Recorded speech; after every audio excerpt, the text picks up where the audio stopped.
Now scream queen with a million smiles. Catching all the love from around the world. Whoa. Hey Shelly, won't you shine your light? Shine your light in the darkest times. You make it bright, bright. Live stream dreams, we're all by your side, by your side. Keep on doing what you do, girl. You're one of a kind, one of a kind. Shelly, Shelly, you're our live stream star. Keep rocking your show, no matter where you are. Hey, hey, Shelly from the block.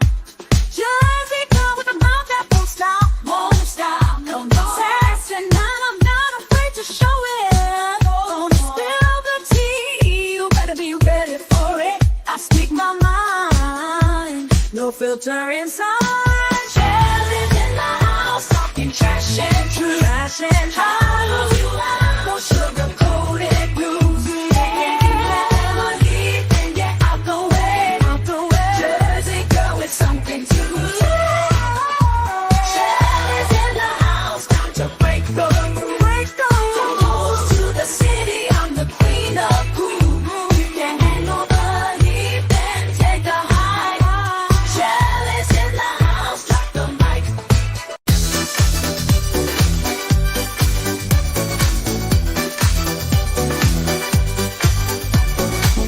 Hey, Shelly in the house tonight. Living it up, feeling so right. Yeah. New Jersey girl, she's got that style. Live stream queen with a million smiles. And she know the love from around the world. Hey Shelly, won't you shine your light? It's time to make it right.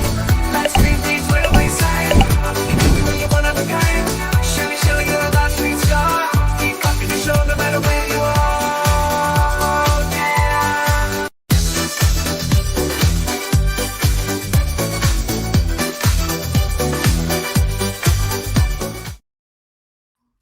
Hey there. Happy Tuesday. It is November 5th, 2024, the big day, election day. How's everybody doing out there? It is 1:04 p.m. on the East Coast. I am getting to you an hour late because everybody in my house decided that it would be better to let me sleep than actually wake me up, because why not? They wake me up every other day. But today when I have a show, they're like, oh no, let her sleep. Makes all the sense in the world, don't it? Anyway, this is Shelly. I am Shelly, your mouthy mama, talking trash and truths. This is Coffee and Chaos with T3. That's me. I woke up in a very good mood despite being late, and everybody else has their cojones in a twist. I don't know why, but they can go out and do their thing and have their attitude. And I'm going to sit in here in my room talking to you very fine people, and fuck them. I'm not going to let anybody ruin my mood. I got to keep momentum going because I will be streaming tonight. I'd love to say off and on with Winning Reality, but I'm going to be there probably the entire time. If not on panel, then I'll definitely be in chat, but most likely I'll be on panel because that's a really long show for him. I'll just be quiet for the first 5 hours or so. Today's the day. Oh God, we've all been waiting for this. My stomach has been in knots leading up to today. And I woke up really positive, like really in a good mood. So we shall see. Usually my instincts don't fail me like that. I have a little bit of nervousness waiting to see what the other side's going to do. But I think we got this, guys. I do. I think we did it. We saw what was going on. We saw the state of the world because of the state of our country. We saw the state of our people because the power of our government. And we all stood up and said, no more. And that's what you need to do. This is no, I'm not going to take it. I'm not going to take it anymore. This is our line in the sand. By the way, if you haven't seen Line in the Sand, you really, really should. I have it on good authority that it could be found on BitChute. And Wolfram, if you could throw that link out, or Heidi, if you could throw that link out, that would be much appreciated. Winning Reality has put it on BitChute to be available to everybody because it really is a perspective obliterating movie. It doesn't even change your perspective. It opens your eyes to so many things that you never thought possible, because most of us can't imagine this type of evil existing unchecked in the world. So if you can, once that's out, there you go. Thank you, Wolf from Line the Sand. Link is at BitChute. Go grab that movie. Show it to everybody you can. Today's the day. We don't have beyond today. If Trump isn't elected in, we're done. We're done as a country. We will never return to any kind of greatness, and we will become a totalitarian dictatorship under the Marxist communist puppet Kamala Harris. So we don't want that. We want our freedoms. Let me say hello to chat real quick. Amber, hello, Amber Aleka. Good day to you. I hope everything is well wherever you're at. And do me a favor, guys, if you're dropping by like infrequently or whatever, just drop a line and let me know, what you think, where you're from, how everything's going, so I can get to know you. I like to know everybody that comes to hang out and talk, because I talk about some really personal stuff, and I like for there to be a little bit of a rapport between me and my family, my online family. Because I appreciate you guys. I appreciate every time you show up, every time you show me the support that you do. Doesn't matter if there's 2 of you in chat. It doesn't matter if there's 20 of you in chat. To me, you're coming to hang out, and we're working through some stuff.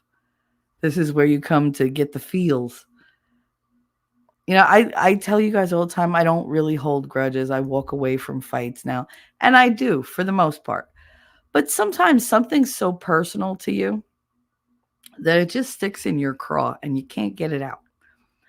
And I've had so many people, all men, call this the emotions channel.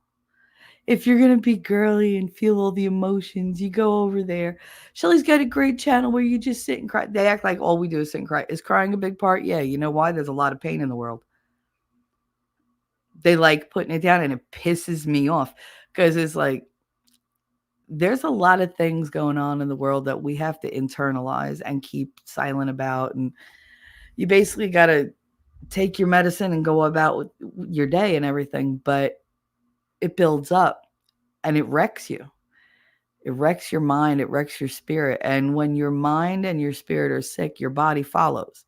Your body manifests it in a way that you didn't see coming. And it could do you serious, irreparable, irreversible harm.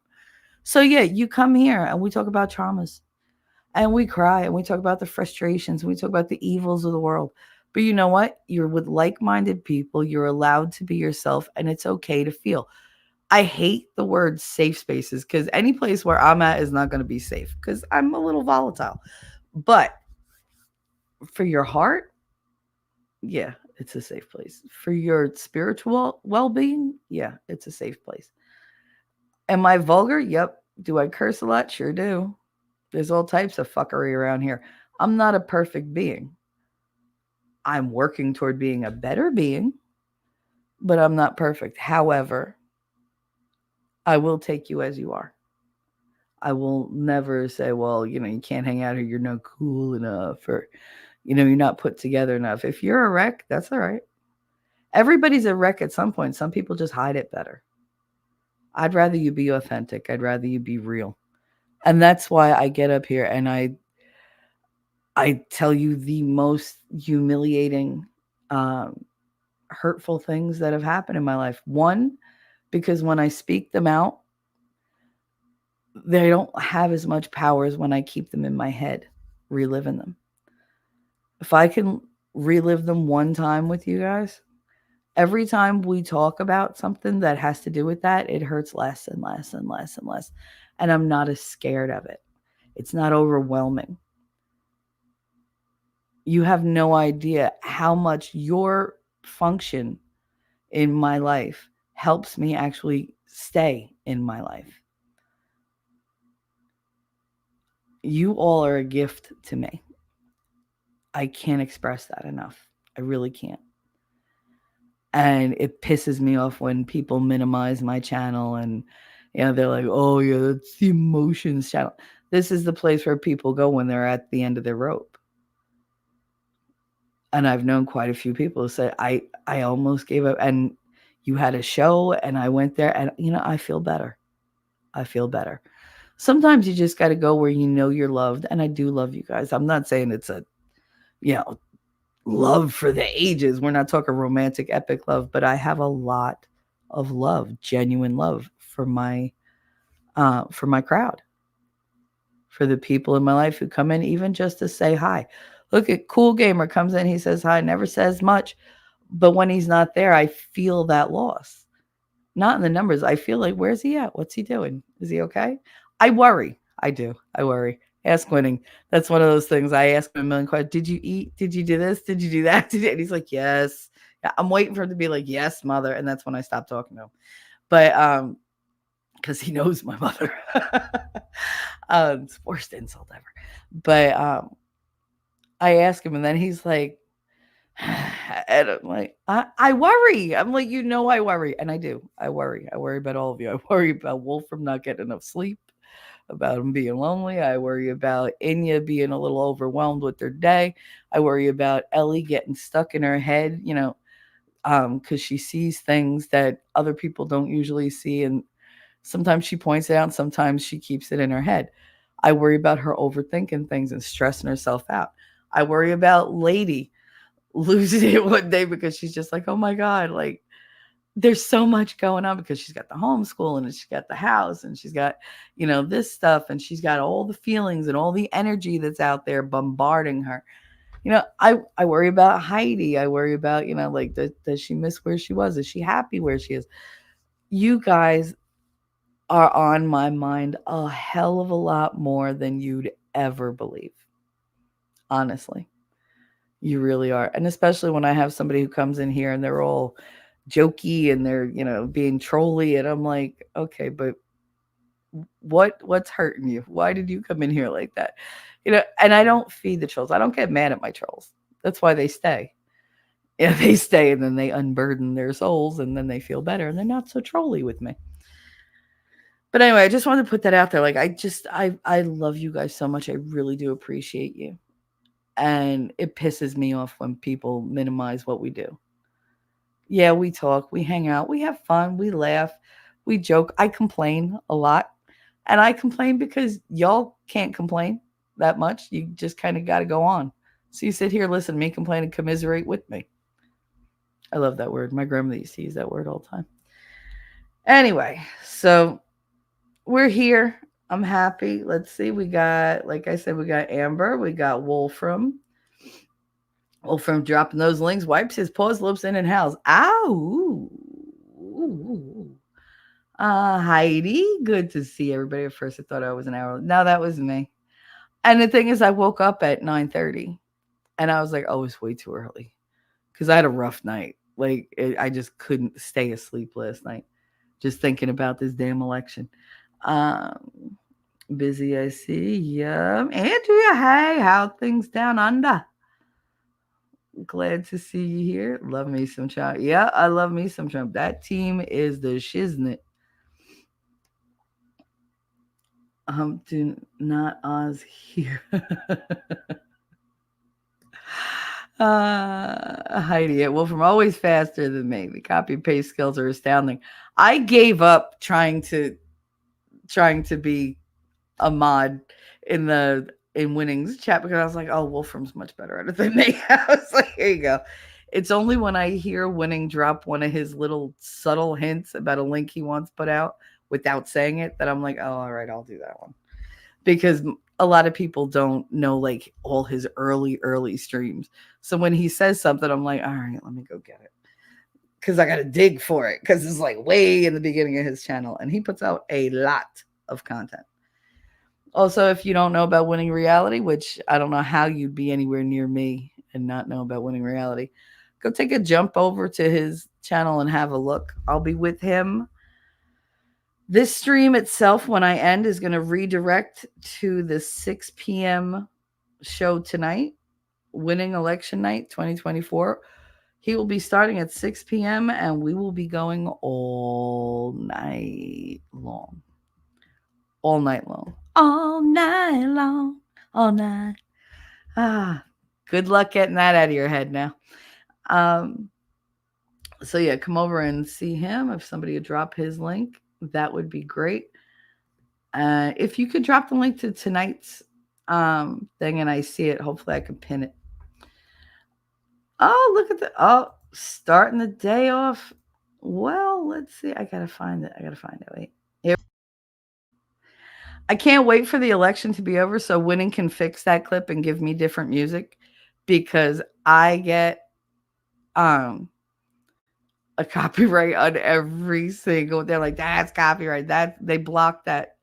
They demonetize my stream every single time I play that damn clip. And I have to go back and I have to let them edit it out. And then you can't see the chat. And it's a pain in the ass. So hopefully as soon as Trump wins, he will fix that damn clip for me and give me one that I'm not going to get in trouble for. No toads. Yeah, no toads. I'm so over amphibians of every kind. I need a nice bearded dragon. Don't they eat frogs? Happy Taco Tuesday. Hi, lady. We have Lady Awesome in the house.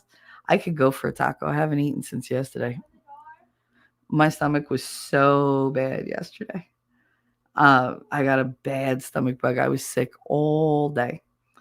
But I feel very good now.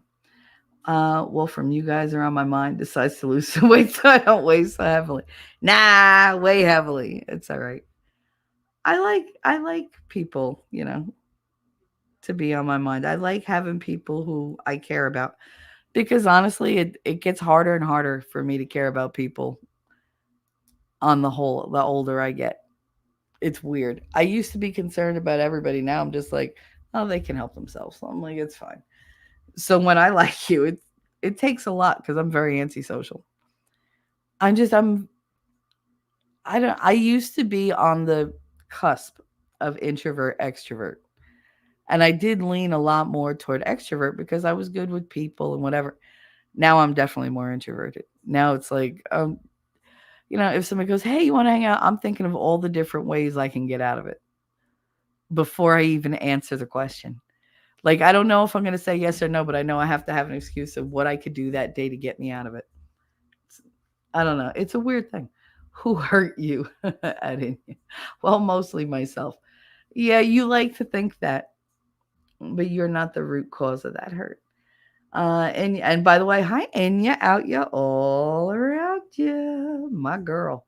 Hey y'all, still doing paperwork but listening. Awesome. I'll be playing a video in a few minutes, but you don't have to see the video. You could just hear it, and I'm going to be stopping it a lot because I don't know if I'm going to get struck for it or not. Yeah, I don't know where the links for his earlier videos are. They're there. They're just buried. Andrea, hard to do paperwork with us in the background. She's very good at multitasking. Lady, wow, all night. I know, right? See? That's my expectations. He's got to live up to a girl's expectations. And no, Amp, I've been doing this so long, it's like muscle memory. That used to be me with my job. My boss would be like, how the hell do you listen to the radio, answer the phones, answer the questions for all of them, and still type out your reports? I'm like, because I'm a mother and I'm used to tuning certain shit out. He's like, oh, you can't tune me out. Yeah. Okay, Charlie Brown's teacher. Wah, wah, wah, wah, wah, wah, wah, wah. Did you get all that? Mm-hmm. I never used to listen to him because he wouldn't remember what he told me to do anyway. He could say, I told you. No, you didn't. Yes, I did. I stood right here. No, you didn't. I could gaslight him something terrible. But he was a great guy, shit boss. Oh, such a shit boss. But yeah. Wolfram, keep your paws away from your buttons. Oh, I thought you accidentally did that. You guys are funny. Memento. Hi, honey. I'm to the P's. Almost done, y'all. Okay. Don't say P, because then you know I'm going to have to go. Last said I was always an introvert. I wasn't an introvert or antisocial. I just didn't trust people, but I wanted to give them the opportunity. I no longer want to give them the opportunity. Like, there's only so many times you get, like, shocked when you touch the fence before you stop touching the fence. So it's just like, I'll just stand here and observe. Like, we're good. Tonight, 6 p.m. Yes, tonight, 6 p.m. Eastern Election Night 2024 coverage in your home for America's moment of truth. I love it. Love it, Wolfram. Like I said, you're going to be redirected to the stream that we're doing tonight at 6. I'm not going to make this an overly long thing. It'll be probably about 2 hours. There's a couple things going on. I saw on Twitter about an hour ago, my county, Cambria County in Pennsylvania, all the voting machines are no longer working. They broke down. So they were trying to tell people, to go home, come back later or whatever. And now our people are right on top of it. Even Scott Press was like, we're aware, do not get out of line, stay there. We're on our way. So now apparently it's been settled. They're giving them paper ballots and they're extending the voting polling time to 10 p.m. tonight. So it's good. They get an extra 2 hours. Hopefully the machines will get fixed. And this is happening all over. You gotta see all over Twitter how many polling plays broke. All the machines are broken. All that. They're trying their hardest, and we just have to be diligent. Like, this is like constant vigilance. Be like Mad Eye Moody. Constant vigilance. You gotta show up. You gotta stay. You gotta cast your vote. My whole family voted early because I was afraid of something like this happening. It wasn't even that I was afraid. I knew, like, the shenanigans would be, really, really high and frequent. And I wasn't willing to gamble with that. This is too important. Today is just way too important. And in case anybody out there is undecided, or they're like, oh, it's cold out, or it's hot out, or it's gloomy out. I don't feel like getting off the couch, or I don't feel like standing in line. Remember what we're voting for, what we're fighting for. I mean, they've taken this entire American life away from us. How many of you feel like you're living your life, and how many of you feel like you're existing? We work to pay the government. That's not the way it's supposed to be. We live in fear of the government looking into our houses and saying, hey, you know what? I got a wild hair up my ear. I'm going to take your kids away and take your stuff away. I'm going to raid your house. I'm going to kill your pets because I can. Everybody's like, oh, the whole thing over a squirrel. Yes, it's over a squirrel and a raccoon. Let's not forget Fred. It's Peanut and Fred. A squirrel and a raccoon. And they raided this dude's house after he had them for over 7 years. Raided this dude's house in New York.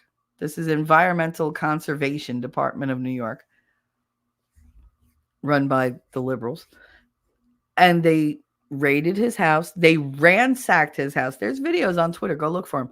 They literally tore up his entire bedroom. They tore all the drawers out. They took everything out of the drawers. They took out suitcases from the backs of closets, opened them, and ransacked them. If you're looking for a living being, a squirrel, a raccoon, if you're looking for a dormouse and you think it's alive and in danger or a danger, why are you looking inside people's suitcases? Because that's a good way for it to be, I don't know, dead. So you're going to find a dead squirrel? At that point, you're kind of superfluous, aren't you? It's kind of a redundant act to find them. So, yeah, they ransacked his house. They kept him on his lawn for 5 hours while they ransacked his house. And, by the way, asked his wife a whole bunch of questions about her immigration status, which is odd because immigration don't have fuck all to do with getting rabies. But, okay. And then they take away your pets when they finally find them and they kill them. That, we're not fighting for the life of just one squirrel. We're fighting because the government should not have the right to invade your private space that you pay for And you pay a lot for, you pay taxes for everything. It doesn't matter. They get you coming and going. They should not be able to just throw away your rights because they felt like doing something. They have tons of people in New York, illegal immigrants, killing, raping, doing all sorts of atrocities, theft, arson, vandalism, assault, every crime you could think of. And they're just like, oh, it's okay. Here's more money. But you, an American citizen, trying to build a rescue preserve, doing good work, showing love and everything else. And they come in and just, fuck you, fuck your rights, fuck your house, fuck what you worked for, fuck what you're doing, fuck your purpose in life. Oh, and by the way, those are your pets who are near and dear to you. They're like your children because you don't have any and you're raising them. Fuck them too. We're going to kill them. That's what they did. The heartlessness of it, the invasion of it, the tyrannical control that they're trying to exert over every single one of us. That's why that story hit home. Imagine they come into your home and just take your dog. Well, it looked rabid to me. You go to get the dog, they already put it down. Nothing wrong with the dog. Oh, no, you can't have cats. They're wild animals. We got to put them all down. Let me tell you something. If somebody comes after my pets, I'm going to jail or I'm going to the grave because you're not touching my animals. Those are my babies. When they isolate you in a world like they have, you find a lot of comfort in your pets. They don't want that. How dare you have a purpose in life? How dare you feel good? Got to stomp on that. Otherwise, can't control you. And that's what it's about. It's about the mind control. They come into your house, they invade your space, they violate your space. It is a violation. Whether they have a legal standing or not, they are violating your sacred personal space. They are violating your family and they are severing ties within your family. They are inflicting grief on you. They are inflicting fear on you. And from that day forward, you will look over your shoulder, you'll look around, you will have a paranoid seed in your brain that tells you the government's watching. They can come in at any time. And then you never know full relaxation ever again. You never know security. And it makes it so that you toe the line. You will do every single thing by the letter of the law. So you don't have to have their eyes turned toward you. It's the worst kind of feeling. I went through it with child protection services because my neighbors were dicks and would call them if my kid cried too long. Well, you know what? He's got the croup. He's going to cry. He don't feel good. Oh, but it's ridiculous. Was he by himself? Did you see him by himself? No. I've been administering to him. I've been caring for him. I've been taking care of him. But you didn't like the crying, so you called CPS on me like a douche instead of knocking on my door and saying, hey, anything I can do? Do you need anything? No. Because people are just ridiculous. They're selfish, and they don't think of the consequences of their actions. The lady that turned Peanut in allegedly turned this dude in because Peanut got more Instagram hits than she did. And she was feeling petty, and she said, I'll get rid of that rat. And that's what she did. She turned them in. Sometimes the world is horrible, but what we're fighting for is keeping these people out. Taking back our rights. We want safety. We want food security. We want to be able to drink water that's not poisoning us and making our offspring dumb. It's not causing ADHD and different behavioral problems like the water does now. We want better health. We want real opportunities. Don't give me some DEI bullshit and hand me something and say, here you go. Oh, well, sorry, Whitey, you can't have this. If you could find some type of ethnicity besides white, you might have a shot. No, I don't want you to judge me or my ability to do a job based on my skin color, my religion, my gender, any of that. I want you to put me to the test. And if I am capable, if I am going to be good at that job, if I deserve it through my skill level and my work ethic, then I get that job. Nothing else should matter. I have worked all my life. I've had riches, I've been poor, I've been all over the place. But every single milestone I ever hit, every single hill I ever got over, I did that myself, my work. Nobody gave me a handout. Nobody said, hey, let me do it for you so you keep being, stupid and lazy and making the same mistakes. No, God said, you know what? You fucked up, Shell. What are you going to do? Pick yourself up because you got to keep going. Pick yourself up. Let's go. And I did. I propelled myself through my life. I learned as I went. I worked hard as I went. I worked smart as I went. Sometimes those two don't go together, unfortunately. But I did it. And it was something I could be proud of. I could look at God and say, thank you. I don't look at God and say, hey, look what I did. I say, thank you. I'm grateful because he gave me the ability to do that. And I didn't waste it. I think everybody should work toward their potential. And I think everybody has a great deal of potential. It's just sometimes it's harder to spot. I believe in people. I don't like them, but I believe in them. And that's what we're voting for. We're voting for real opportunity. We're voting for a world where you get to shine based on who you are and what you can do. Not what other people think you're entitled to because you look a certain way or you sound a certain way or you're from a certain place. That's all aesthetics. That's all outer characteristics. None of them matter. They change so rapidly. But who you are, what you're capable of, that's with you your entire life. And that's up to you. You get to make it extraordinary. Or you could ignore it and just sit on your ass your whole life and do nothing. Never contribute in any way. And just have people hand you things. It's an option. To me, it's not a great option. It doesn't build self-esteem. It doesn't help you later. It doesn't help future generations. But I mean, that's your choice. That's part of the free will. But yeah, we need real opportunity. And that's what Trump will bring us. He'll bring us real opportunity. We need our constitutional rights to be upheld. Freedom of speech, freedom to bear arms, freedom to justice. Who ever thought that the judicial system would be so corrupt at this point where they don't even bother to hide it? They're trying to lock up political opponents. They're trying to lock up people who did nothing just so they can hold them up and create some narrative around them and lie to you. Oh, look at this grandma, this J6er, what an insurrectionist. Oh yeah, she was, her and her crochet needles were real threatening.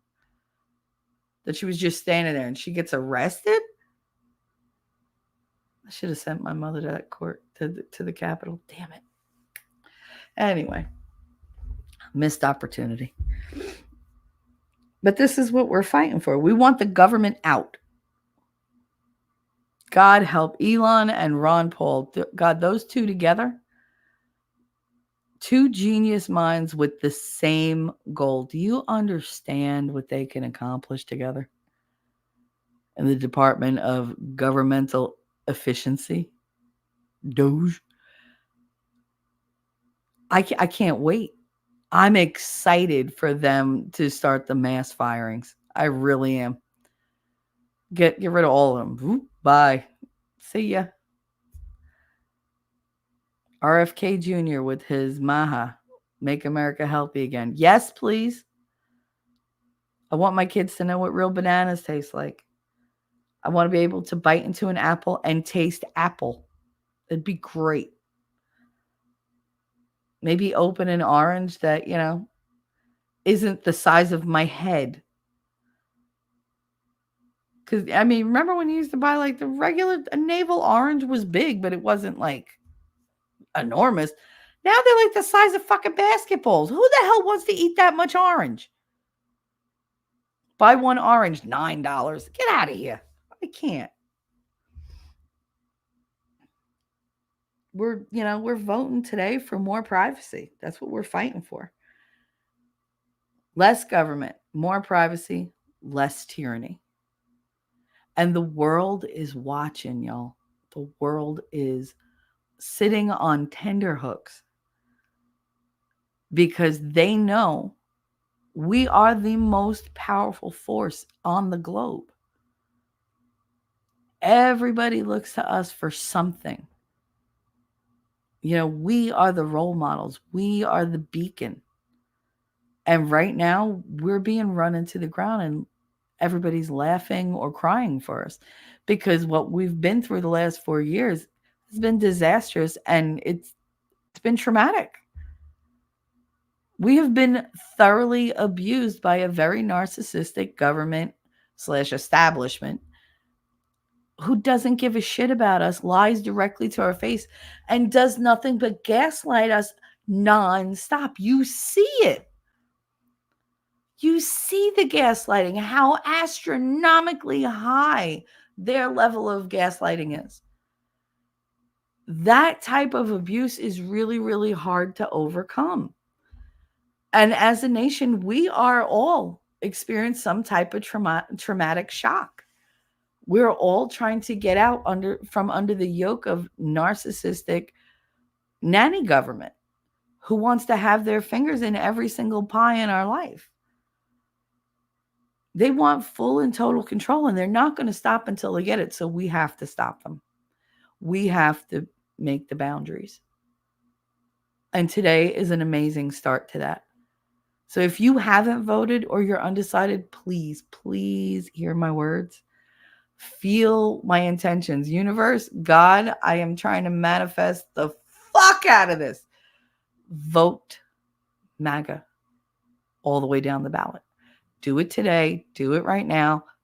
Turn off the radio. Turn off the TV. If you haven't voted, get out. Go do it. Do it. Because we need this. We need not just to wake up. We need to wake up from a nightmare and say, you know what? Nightmare's over. Boots on the ground. Let's go. Go live your life. Live the life that you were promised. Live the life that Americans dream about. And be proud of it. We're all going to give ourselves up to God as usual, but talk to God today. Say, hey, you know what? We don't usually ask for a lot, but we need this. And I'm not just asking for me. I'm asking for everybody in the world, not just our nation, everybody in the world, because freedom is the one thing we can't lose. We cannot lose our human rights. We can't give them up, and they want to take them, and that's unacceptable. I will not accept that. So say your prayers, cross your fingers, do a little rain dance, whatever you need to do to get us further down the line. But please go out and vote. So that was my spiel for that, because I feel very, very strongly about it. Because I'm afraid. I'm afraid for what my kids will have to face. I'm afraid for what, God willing, my grandkids would have to face. I don't want them to have a harder life than I did. I want them to have a happy life. Not easy. I want them to work for what they have. But I want them to be happy. And now nobody's happy. Everybody's angry. The world is so angry. And I just want to turn that around. All right, now that I've done my little spiel, let me go back to chat. It scrolled ahead of me, so I'm lost. Wait. Oh, there we go. Inya. I'm good until my son starts humming right next to me. Sometimes it's cute, but it makes my symphonia come out. Yeah, no, I love when my son sings, but eventually when he starts humming, I'm like, because I can't block it out. And I can't get it out of my head. And it's not a song that I know. It's not a song at all. It's just him humming, and it drives me insane. Coincidence? I think not. Nope. There are no coincidences. Lady Awesome, how many time zones are in Australia? How many are there? Are there 3? I'm in the tropical north. I think there's 4 times. Oh, all right. 4 time zones over the summer. Wow. I don't get how you guys how your seasons work. I know I have the hiccups. Some bitch. I voted early. Lady also said I voted early, and I checked, and my mom already went and voted today. She said she had no problem. Awesome. Yeah, I not only voted early, as did my mother and Fredo and Katie. Um, I checked all of our things to make sure that they're in the system and it's yes tallied, like they're all done. So don't just think that you can go in and vote and send it in. Check. Make sure the systems say that you did. And if they don't, go on Twitter or wherever. There are tons of numbers you can call to get it straightened out. Lady, however, I live in a red state of Tennessee. Nice. My husband went today, said it was fine. Good morning, Suzanne. How are you? Happy Tuesday. I said the M word, damn it. How are things up in Canada? Like I said yesterday, make sure you keep praying for us. Because you know us, what we do affects you guys. I dragged my daughter to vote early with me. Got to get that. Yeah, got to get it in legal. There you go. Legal is the way to go. And that's the thing. We're all law-abiding citizens for the most part. You know that you break laws every day. You can't help it because there are laws that exist that nobody even thinks about anymore. But for the most part, we do our due diligence. We walk the line. It might not be the line they want us to walk, but we do what our consciences tell us we should do. And I mean, that's how life is. So many laws exist because people have no common fucking sense. And that's the problem. They convince you that you have no common sense. You can't make your own decisions. So we're going to make all these laws that regulate all these different things. So you don't have to make the decision. Just do as you're told and you'll be fine. That's a very bad parenting move because eventually we're going to get to the point where we rebel, and that's what we did. Yeah, don't forget about Fred the raccoon, please. That story broke my heart. It really did. T3, the law did the same thing up here to my girlfriend with her pet. Aw, Suzanne, I'm sorry. See, for me, they're going for all the heartstring stuff, which is a dumb move. Because people fight for their kids. People fight for their pets. Money is kind of arbitrary. It comes and goes. So a lot of people, yeah, they get upset over it, but they're not going to go to war over, like a 2% tax hike or whatever. They would have back in the day. But now we're so used to getting taxed and having we go earn the money and they just take it right back. We're so used to it. We've gotten complacent about it. We're just like, eh. But you go after somebody's kids, you go after somebody's pets. That's a different ballgame. And you never want to go for the pets because when they isolate us the way they do, especially the way they did during the pandemic, our pets became so vital to us because they were all that we had to keep us company. They were your source of comfort, of entertainment, of affection. The bonds that we had with them before were strong. Now I think most people have ridiculously close bonds with their pets. They literally are part of the family.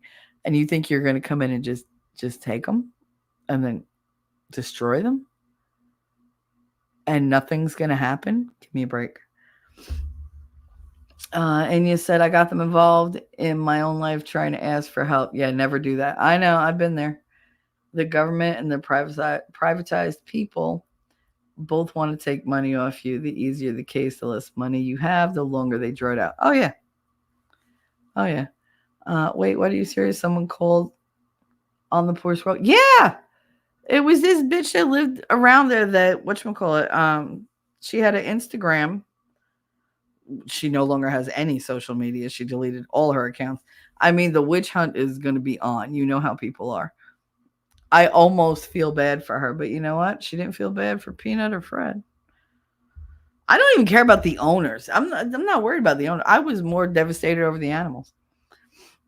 Um, yeah, he was a rescue too. Whatever happened to that Divinity Sheila? I don't know where Divinity is. I think she hangs out mostly on Rumble. I think she has a channel on there. I don't really like. I just stay to myself. But I think she's doing well. I heard somebody said she did a Ricada stream. I think Memento, not Memento. Sorry, Memento. Meme Copium. A little bit of brain fog today. Meme Copium said something about she did a Nick video. I don't know. I don't take my word for it, but I'm sure she's still streaming. I just think it's over on Rumble. If you want to go take a look. T3 at GoFundMe was set up for Peanut. For him today, it reached a goal of $200,000. Yep. Oh, we band together when it comes to the animals. I didn't get enough sleep, and I think it's catching up with me. And yeah, I'm right there with you. Very sad to see the U.S. today. I pray that Trump gets in for the sake of the world. Andrea, I completely agree. Completely agree. Suzanne.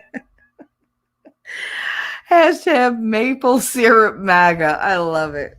I love it. I could go for some MAGA and pancakes. That's a good way to have my day. Maybe I'll make that for my dinner.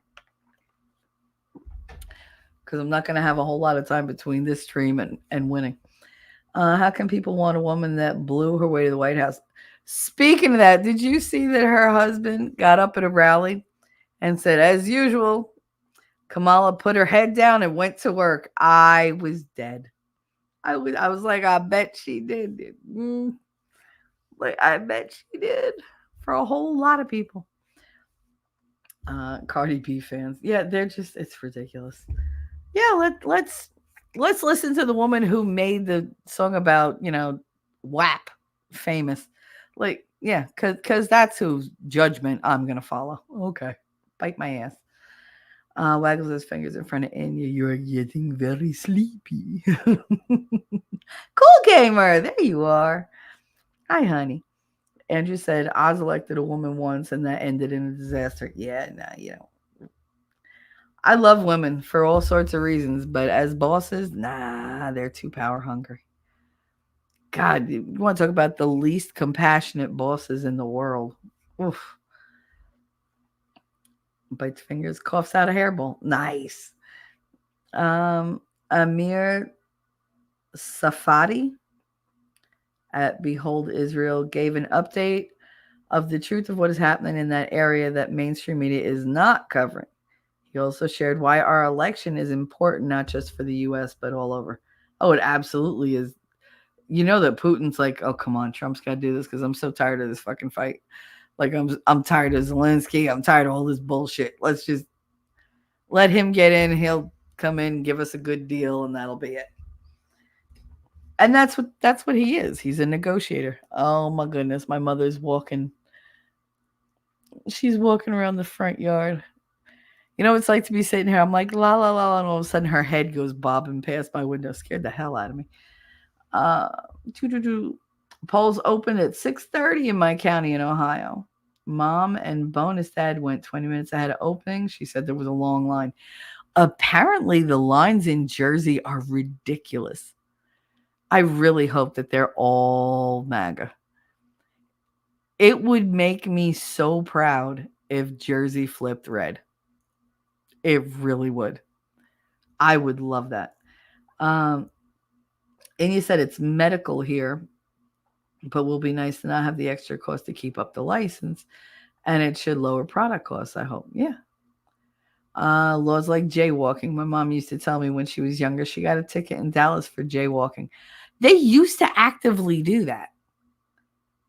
They did, because my grandmother always used to warn me about that, because they didn't give tickets for it in Hoboken, but the cop would stop you and give you a lecture about how, you were endangering your life and endangering, the motor vehicle, and not everybody could afford cars and they're going to cause a crash and blah, blah, blah, blah, blah. Sorry, guys, I'm going to be drinking a lot. It's hot outside and they still have the fucking heat on. Pete's, how you doing, honey? I hope you voted. I know you did. How you doing, Pete? Heidi said, such a Karen, she couldn't see past the end of her nose and see what backlash she'd get. I mean, she was like, oh, he's getting more likes than me. Girl, he might be in heaven, but you're the one who's going to be walking through hell. The rest of her life, she will be known as that lady. And they will make her crazy. You know, you can't go against something like be that much of a piece of crap and not expect blowback. You really can't. Like, if you're going to do something, I love all these people. They go out and they start shit. We all know I was, entrenched with one of them. And they go out and they talk shit and they this and they that. And they're like, I could say anything. They're not fighting back. They're helpless. And I pretty much was in the position of the squirrel, just helpless to do anything. But eventually, your mask slips. The truth will out every time. And just like with that person, when the truth came out, everyone's like, oh, holy shit. And then it was a whole bunch of, oh, I'm so sorry. Forget it. It's too late.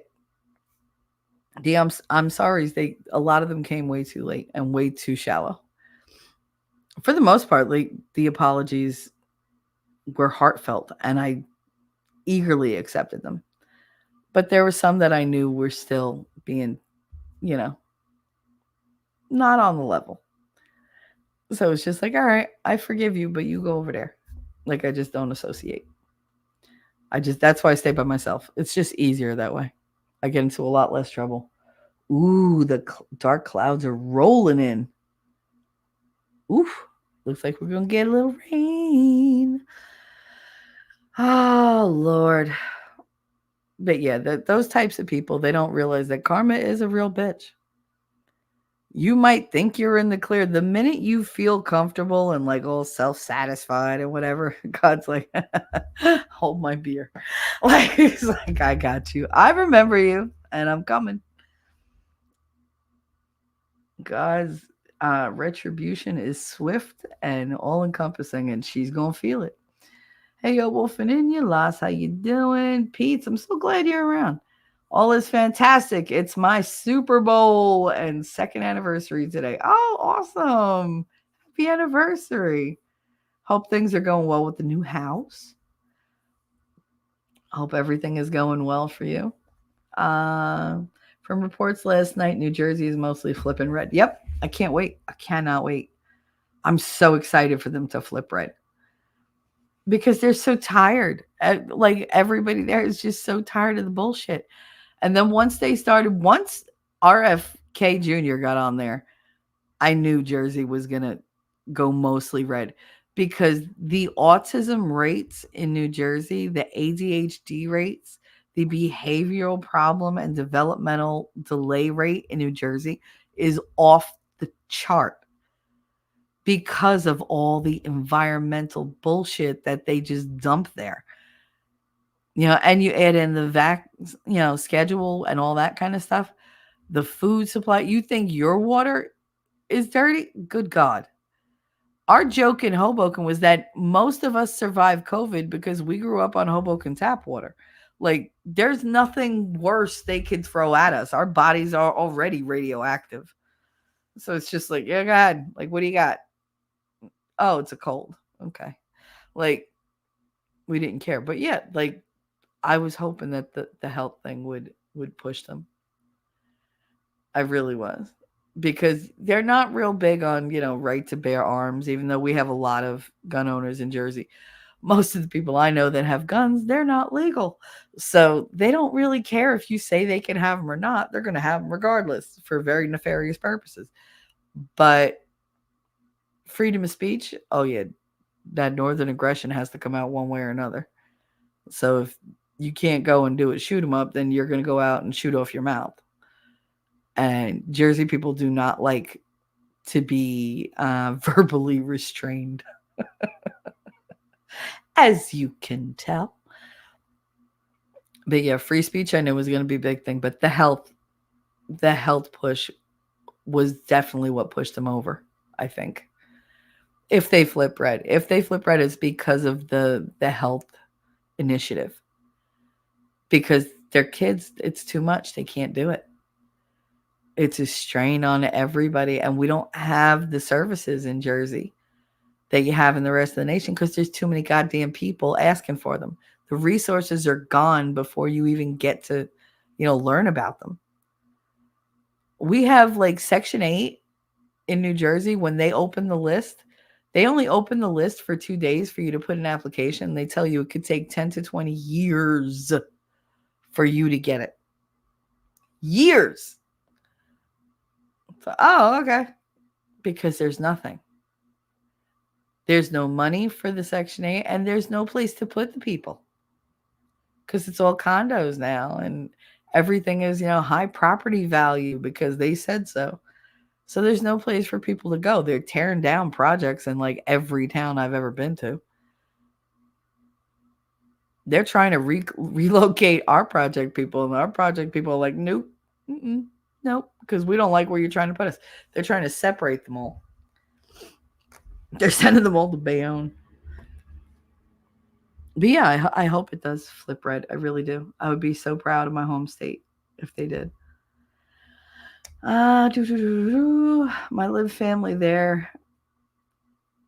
Yeah, I know. A lot of the families, oh, it's misinformation. Oh, they're lying to you. Oh, shut up. Like, no, they're not.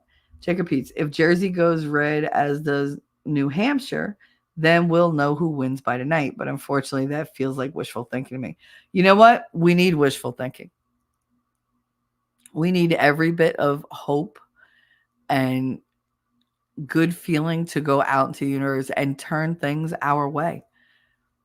You can only fight the darkness with light. So I know it sounds corny, but you got to let that light out. You got to let that positive energy out so it fills up the bigger space and pushes out the negative, pushes out the darkness.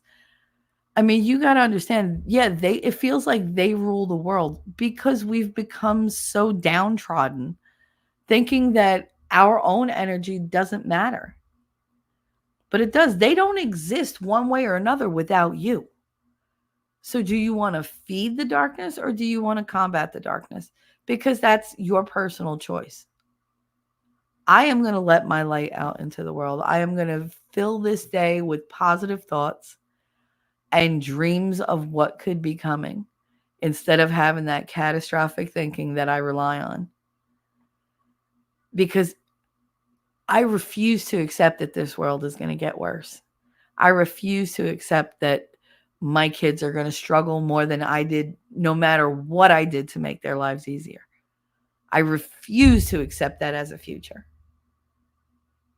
What is my future? My future is going to be bright. Our future is going to be bright, free. Laughter will come easier. Jokes will be funny again. Entertainment will be purely for entertainment, not to, subject you to a hidden message and agenda that will stick in your head and grow over time and absolutely subvert who you are and what you want for what they want you to be. I will put my light into the world and I will change the world. And I think you should try it too. What is the point if you don't try? And what's going to happen if you fail? If it doesn't work? Did it hurt you? No, but at least you'll know you tried. At least you'll know you contributed.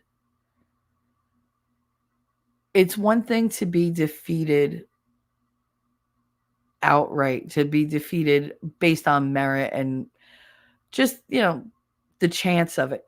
It's another thing to be defeated because you did nothing. It won't hurt you to say a prayer. It won't hurt you to take a minute, close your eyes and say, you know what? This world is going to make the right choices. It's going to get better. It's going to get better because you reject the alternative.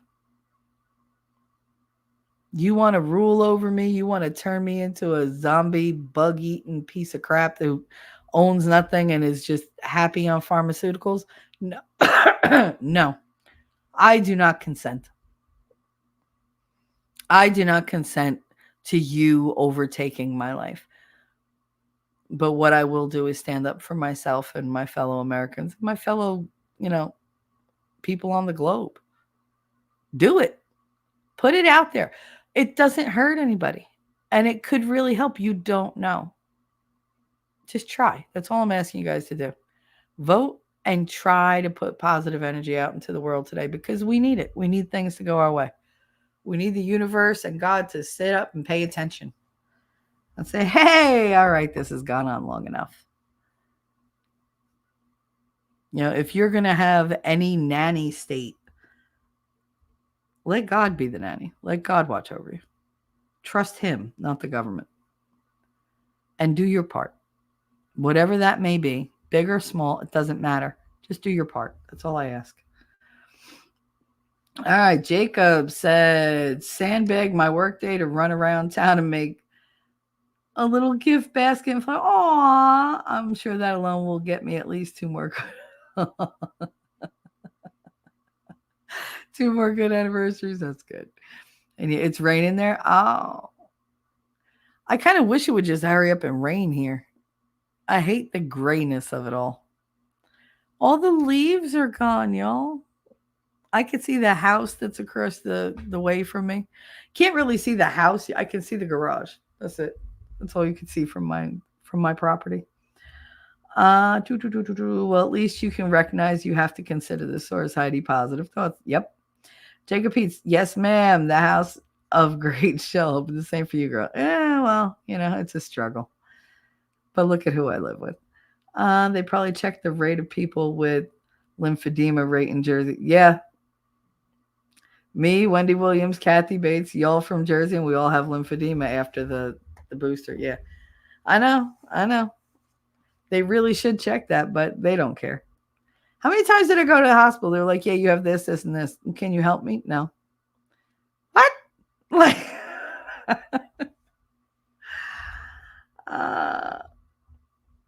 wait a minute. Wait 1 second. I got to go all the way back. Andrew, it just occurred to me that I did your super chat and I did the thing and I didn't read it. It says, Trump, coffee on me. Thank you, Andrew, for your Aussie bucks. I love Aussie bucks. I literally was sitting here going, did I read the chat? No, I just clicked on it and didn't read it. I apologize for that, honey. I am so sorry. My brain is still waking up, so. 1 second. It's so hot in here. But yeah, that's a really good idea, Les. India Mars, my daughter just told me she's coming over Friday. Gonna throw away all my cigarettes and ashtrays. Nice. My husband quit smoking. Now she's begging me to do so. I don't die early. Pray for me and her. Girl, trust me, I know. But I've given up so many things. I'll be damned. That'll be the last. I cut down so much. So much. And I mean, I definitely feel a lot better. But I don't know that I could give it up entirely right now. Especially not right now. It's way too stressful. Last said she's sending energy that now you've moved out of the toxic box apartment. Your health problems will fade away, Shelly. Oh, thank you, honey. I appreciate that. I do. I appreciate that. In this case, I get some wishful thinking for my lotto ticket I haven't checked to. Absolutely. Why not? You got to be in it to win it. That's why I'm every time they do a lottery, I'm like, damn, I didn't win. They're like, did you play? No. Why would I throw away $1? Like, are you kidding me? Because you never just play $1, do you? No, you go and you get like $10, $20 worth of stuff. I'm that girl that when they go around with the Super Bowl pool thing, I'm like, I'll take, how many boxes are it? I'll take 4 boxes. Here's like $200. Never win. I did win once. I won a couple grand. It was a really big one. But that was when my Giants remembered that they could play football. They don't remember anymore. They suck. I always get so let down. I might play 2 to 3 times per year when it gets really big. Yeah, always go for the multi-million dollar ones. If it hits $1 billion and you don't play, you're just dumb. Just play. You don't know. The wait list has been closed. All 9 years I've been back home, except for 1 month to add people to the wait list. Housing choice vouchers Section 8 are portable if you go through the hoops. Yeah, see, in Jersey, they're not. You can't get one in Jersey and go somewhere else. And you can't get one somewhere else and then come back to Jersey and say, hey, I have this Section 8. But a lot of the people I know, like they have houses in Connecticut and work in Hoboken because it's easier and it's cheaper for them to commute when they have the Section 8 up in Connecticut, and they get it within like a couple weeks. It's ridiculous. May the gates of flowing money be open for Jacob Peets to receive money in expected and unexpected ways. Absolutely, Lass. Heidi said if a person is trying to leave DV and has children, they get priority points. Yes, that is true. That is true, but not in Jersey. In Jersey, they don't care if you're in the domestic violence situation. They really don't. Whatever rules they have written down are definitely different from the rules they actually follow. They don't care if you're, they used to call us battered women. That's what they called us. And they don't care. They really don't. And if there's kids involved, if anything, you're inviting a government agency to watch you even closer, and that's never good because everybody suffers for it. Believe me, no one is more positive than me about today. I've been saying for months Trump is going to sweep the swing states and walk away with 312, and I still strongly feel that way. I do too. I do. I think he is going to blow their narrative right out of the water where they're saying, oh, it's tied, or oh, Kamala's ahead. Bullshit. I haven't met one person, like my whole town, like the whole county really that I live in is all deep red. It is deep red. They have 2 Biden signs in the entire town, 2,700 people, 2. And they're right next door to one another, so I guarantee they're related. But that's it. My mother goes around with her MAGA hat on, no fear. Her husband, he's got his MAGA shirt that I got him. He's got his MAGA hat that I got him. We got the flag out in the front. Totally not worried. Now in Jersey, like I was afraid to even say Trump, let alone Trump. Who you voting for? Trump? Like somebody to knock you over the head. But here I'm completely comfortable saying, no, this is what I want. This is where my loyalty lies. And I'm good with that. I'm good with being in a place with like-minded people who want freedom. They just want to be left alone. That's all we really want. We just want the government and the big establishment to, let us alone. Let us live our lives and stop stealing from us. Stop lying to us. Stop trying to take our kids. Stop trying to turn us into some degenerates that are going straight to hell. Stop. Just let us live our lives as good Americans with the opportunities that our parents and our grandparents and our great-grandparents had. Stop taking us out at the knee. It's grown-up Christmas. It really is. We're all sitting here waiting for Santa. Like me and Winning are going to be sitting there with cookies and milk, just please, please, please. I would love to feel that joy. I can't wait. I was dreaming about it last night. I kept having dreams where I'm on stream with Winning, and I just start screaming because Trump won. They declare it for him.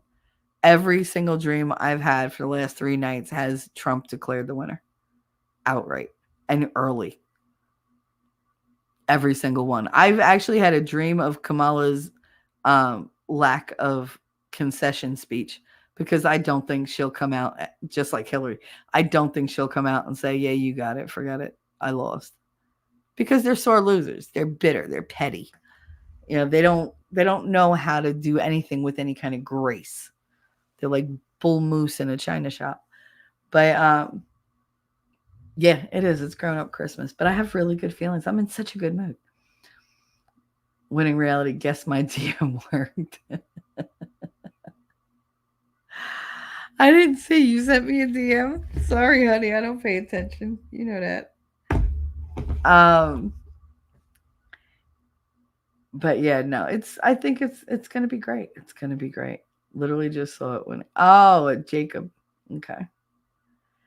But the research is over now. It's just to hurry up and wait. So hopefully I can indeed make my way back around. I've had my head buried in news, politics, and occasional distraction with family and friends. That's all, man. T-Rex, what's up, honey? And hello, Winning. How are you? It's federal law HUD for portability of Section 8 vouchers to be allowed in all states. Low-income housing from housing authorities is a totally different deal and isn't portable. Yeah, no. And that's all we have. Like in Hoboken, all we have is HUD. It's ridiculous. When they had opened up just the housing vouchers for the projects. And I stood in the rain for 9 hours trying just to get my name on a list when Katie was little. Because I had just gotten divorced. I just came back. And I stood in the rain for 9 hours. And they took my application because you had to do it in person. And they took the application and did nothing with it. Absolutely nothing. And I had a handicapped daughter, so I should have had priority placement, but no. Say his name and he appears. That's winning. Cookies. I should make cookies, but I don't feel like it. Gotta finish driving home after I let crypto out. Well, that's redlining to only open up in the project. Yeah, but that's what they do in Hoboken. And let me tell you something. If you don't know the right people, you can't get an apartment in Hoboken. I mean, I'm friends with all the councilmen. Hell, I dated half the councilmen in my town. And still, I couldn't get a friggin' apartment. I had to go through my cousin who went through the owner of like the biggest construction and property magnet, I guess his empire in Hoboken, to get a friggin' 2-bedroom apartment that was still way overpriced. It's ridiculous. But yeah, if you don't know somebody, forget it. Forget it. And if it's not near an election, you really aren't getting an apartment. However, if you know somebody, and if it's near their reelection, you'd be surprised how many wheels that greases. Suddenly, everything is working. It's amazing. Anyway, like I was saying, we are living underneath a toxic, narcissistic regime. And that has an effect whether you know it or not. So I found this video that I'm going to play. Add it to the stage. And I'm going to be stopping it a lot to make different things. And it's 10 weird mannerisms of narcissistic abuse survivors. And it says, can you relate to this? And I really do think that a lot of you will be able to relate to it. So let's see. Never judge or bully someone because of their weird mannerisms, because they might have developed those habits due to narcissistic abuse. Narcissistic abuse can leave people feeling anxious, insecure, and on edge. The way they react or express themselves might seem odd to outsiders. But it's important to remember that these mannerisms are often coping mechanisms shaped by their experiences. Today, we'll take a closer look at some of these peculiar habits, what they mean, and how understanding them can help us support those who've been through so much, including yourself. Are you ready for number 1? Pausing mid-sentence. When you've been through narcissistic abuse, you might catch yourself pausing mid-sentence, almost like you're unsure if what you're saying makes sense, or if it's even okay to say it. It happens because during the abuse, you were often made to feel like your thoughts or feelings weren't valid, so now you hesitate. Psychologist Dr. Ramani Dovasala explains that narcissists This is the video warp from your last week, reality, leaving you questioning yourself even in the smallest conversations. It's like you've been trained to second-guess everything, which is why these pauses happen, even when you know what you want to say. Listen close. Real quick, like I said, I'm going to be stopping a lot. For this, I think you see, like I just did it. I do it so much that I didn't, until I watched this, I was like, oh shit, I didn't realize I do that. And I do because I know what I'm talking about, but I get so insecure and so unsure because I'm so used to being told that I'm wrong or that I didn't word something properly, or, oh, you get it, but you don't get it. And it's like, but why do you have to point out that you get it more than me? Can't you just nicely explain? Like, it's not like I go and teach kindergarten and say, oh, God, y'all are just getting the sounds wrong because you just don't. Like, no, it's you just keep working with them. Go, all right, but how about this? I've had that my whole life. People, no matter how much I know I'm right and I know what I'm talking about, somebody out there always has to get on their fucking high horse and pretend like they know more than you and how dare you, or mansplain to me. I hate being mansplained to. I hate being cut off. I hate being mansplained. And when I say something, like, don't just move on from what I say like it had no effect. Talk about it. If I got to listen to your ass, then you got to listen to mine. Like, that's just the way the world is, give and take. But there's a lot more taking than there is giving. But this is something that really, really bothers me since I'm little, because you could be in the middle of saying something and somebody will cut you off like it's of no consequence. They don't care about your feelings. They don't care about your thoughts because they want to be the ones in the spotlight. They want to be the ones that are right. They want to be the ones who everybody looks to as like this great advisor. You're so knowledgeable and wise and whatever. Like, they want people to come to them for things. You can't have a voice, because if you do, it challenges their status. It challenges their place. And that's how I grew up. It was always, oh, shut up, you don't know what you're talking about. Oh, stop it, you don't know what you're talking about. Oh, what do you know? You're just a kid. Or what do you, why are you opening your mouth? What do you think you're the, what did my uncle used to say? What do you think, you're the expert on everything? Like, and it didn't matter. It could be the tiniest little like factoid, because y'all know I say I am a font of useless information. I know a lot about a lot of things. I am a Jill of all trades and a master of none. But that's good because I'm very versatile, and I'm very resourceful. That was not seen as a good thing when I was growing up. So I still, to this day, you could say something and I know all the facts in my head that'll prove you wrong, and I won't say anything because I don't want the conflict. Because I don't want you to turn around and tell me I'm an idiot, even though I know I'm right. Because that's what people do. They attack you as a person, or they get rude and they get aggressive with you because they have to be right. They have to be the only voice in the room. And it does it. That's what we're going through. I think a lot with the government. They're like, no, no, no, no, no, no, no. You're not allowed to have an opinion. You're not allowed to know the truth. You're not allowed to spit facts. So we got to shut you down. We have to either take away your voice or we have to stomp your spirit out. And it makes you more and more hesitant. The more times they do it, the more reluctant you get to share your knowledge, to share your experience, to share your expertise. And we all have experience and expertise in many, many things, but we minimize the value of it because we've been taught over time that it's of no consequence because it's coming from us. It's very personal.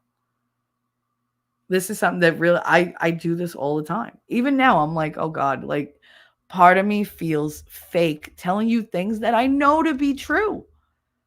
Because I'm like, why would they listen to me? Who the fuck am I? But I'm going to do it anyway because I'm stubborn like that. Closely. Consciously remind yourself that your thoughts and feelings are valid and practice expressing them confidently, even if it feels uncomfortable at Ellie first. Fun. Hi, honey. Let's talk about number 2. Nervous laughter during uncomfortable situations. Narcissistic abuse survivors' bodies and minds adapt in strange ways, like using nervous laughter when things get uncomfortable. It's almost like a defense mechanism, their brain's way of diffusing tension. Psychologist Dr. Albert Brain's way of diffusing tension. You ever wonder why I'm so good with the one-liners? Why all the vulgar quips come out so quick? Because it's a way to diffuse things. It's a way to deflect and diffuse and just take it down and deal with it. We all have those little things. Some of us have a nervous laugh. Some of us put our head down. You have a reaction to that type of thing. Real quick. I saw something, 1 second.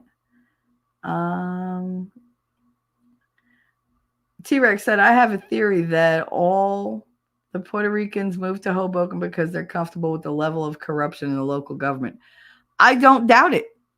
I don't doubt it. And it's not just Hoboken, it's all of Hudson County. It was opportunity and familiarity, and they just took over. A little bit of cash and a promise to vote goes a long way in local politics. Yes, it does. And yes, this is the video from last week we didn't get to. I was determined to play this one. Ellie Fun. Hi, honey. She said, I'm here. I want to hug Shelly. Aw, I want to hug you back. So sweet.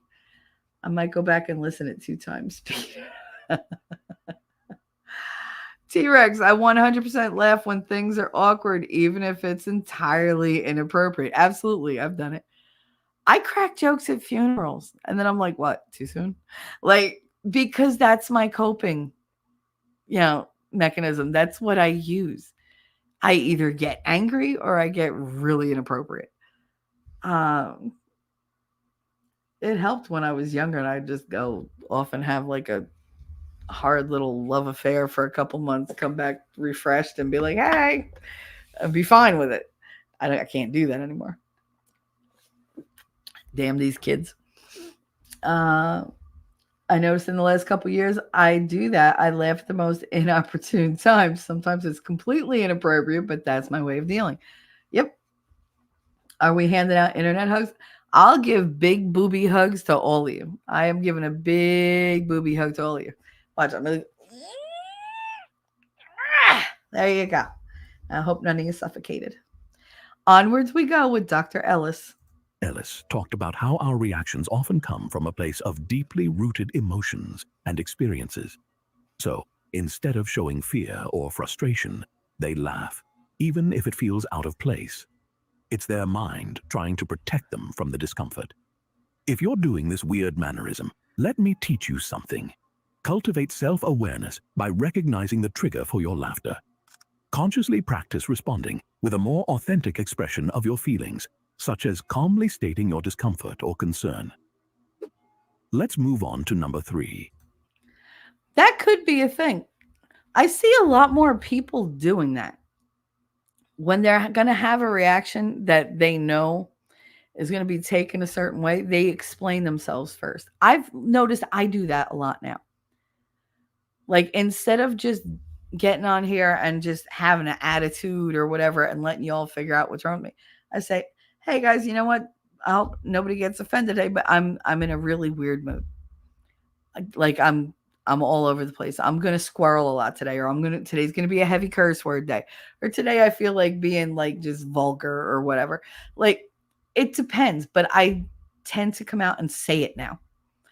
I'm like, you know what? I'm feeling some type of way today. This could happen, that could happen. We'll see where it goes, but I'm just forewarning you because I don't want anybody to take it personally. And I think that's a good thing. I think it's good when we vocalize and we put words to how we're feeling so that other people aren't in the dark. We're not asking them to be mind readers.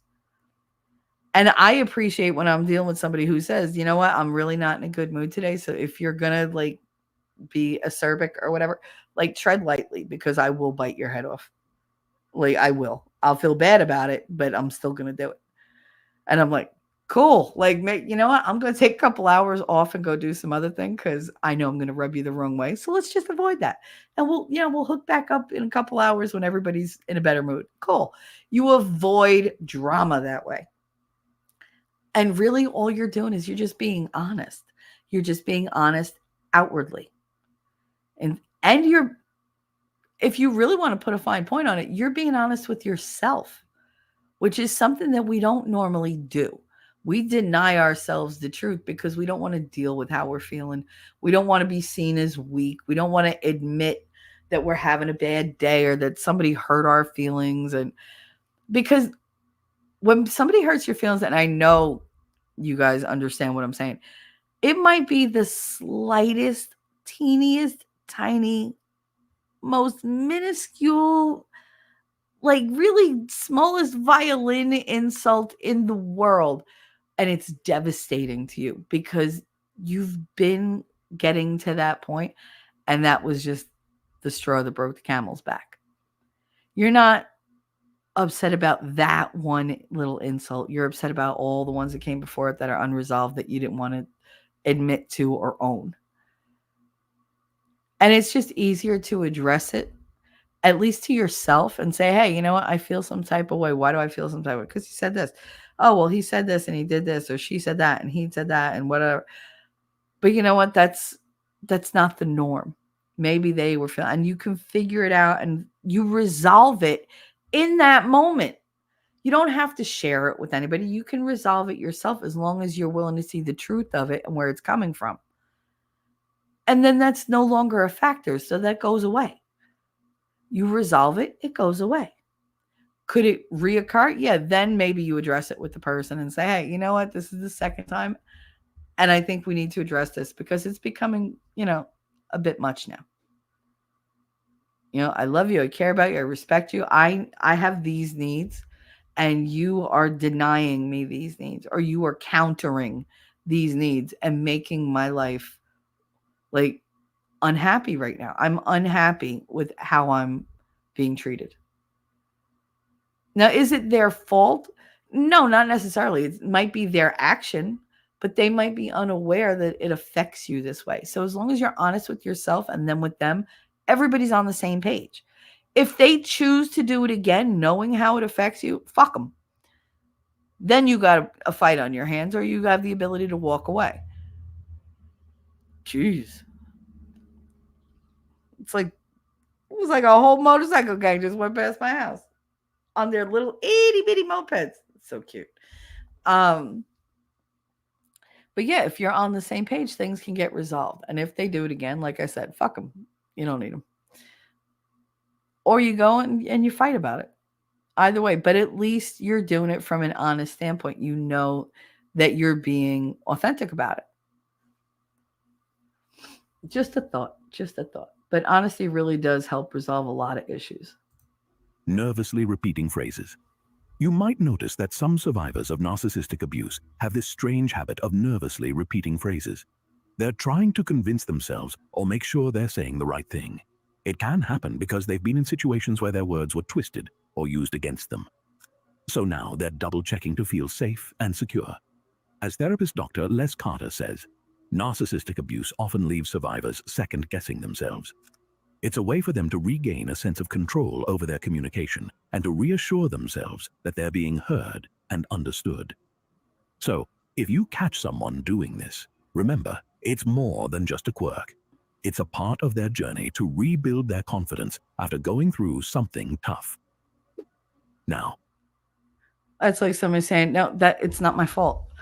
I'm sorry, but it's not my fault. It's not my fault, but it's not my fault. But that wasn't my fault, because they don't feel like they're going to be believed, because somewhere they did something tiny and it got made into this big thing, or somebody else did something and it got projected onto them, or they were framed, or they were manipulated into having a certain reaction that somebody else was counting on them having so that they could run with a certain narrative and agenda of their own.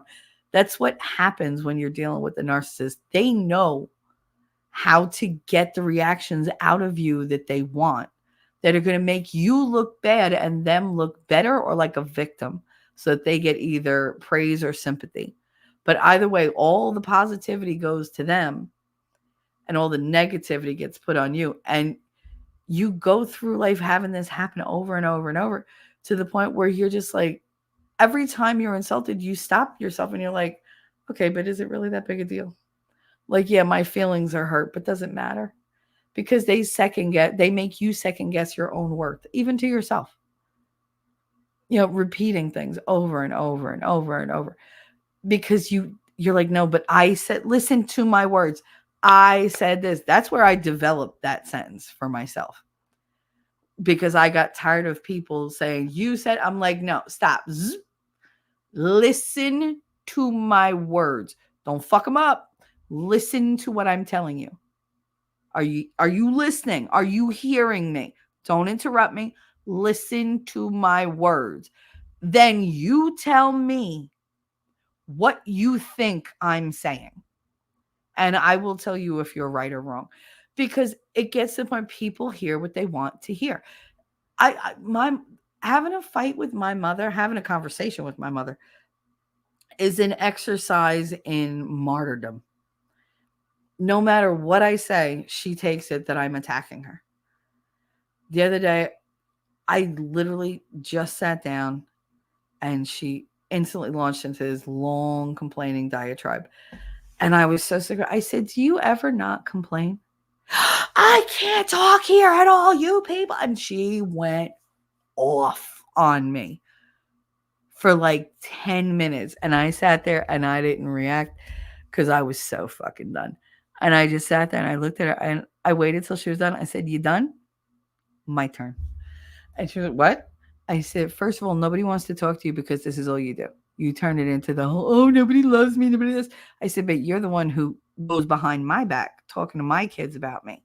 You lie to your husband about me. You keep secrets from people, and then you tell me so that and then they're like, oh, well, Shelly knows." So then I look like the fucking bad guy. I'm not the one who did it. Like I'm not allowed to do this. I'm not allowed to do that. You're very controlling. And then you go and you impose all these rules on me. I'm a grown ass woman. And you think that you can control me. But then when I don't do it, you turn around and you fight with me. You get your husband to fight with me. And then you lay on the guilt and you lay on the shame and all I've ever done for you, which I'd love for you to list it because I can't. But this is how it goes. Having a conversation with people like this who always come back and they're the victim. They're the ones that are at a loss. They're the ones who, oh, nobody understands me. Nobody loves me. Nobody cares. It's all, oh, boo-hoo, boo-hoo. And you're sitting there with your heart in your hands going, oh, well, maybe I shouldn't have said anything. Because now you feel bad because you're a good person. They rely on that goodness. They rely on that tender heart and that affection that you have for them, that sentiment for them to be able to get over on you. And they will take your words and they will twist your words and they will make you out to be the most horrible person when you know you're not. And the reason they're able to do it is because you're not a horrible person. But you have to be able to recognize that if you're ever going to deal with it well. My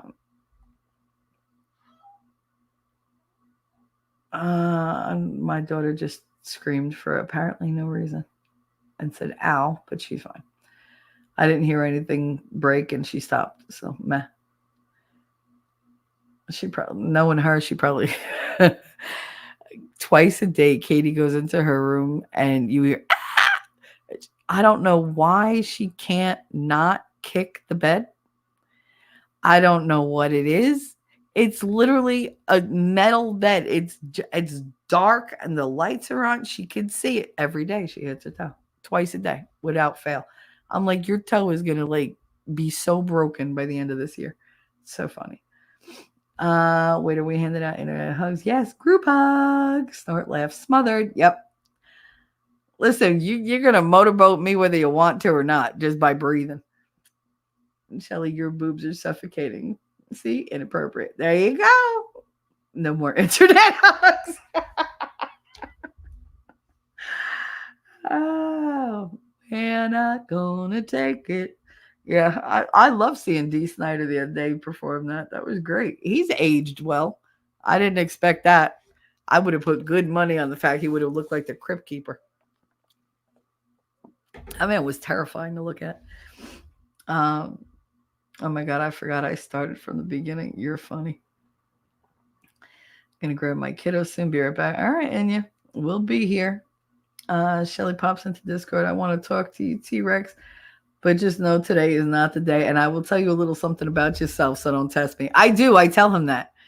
When we meet up in StreamYards or whatever to have a conversation, I'm like, listen, I'm a little tender today. I'm not in the fucking mood. If you choose to poke the bear, I'm going to tell you something about yourself. And he's like, okay. Because he knows when the jersey comes out thick, I'm done. I'm so fucking done.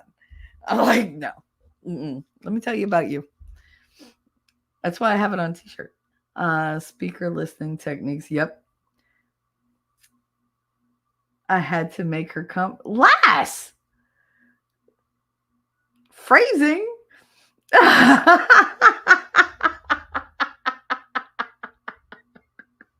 She said, my apologies. That was supposed to be a text, not this chat. I don't know. I'm intrigued.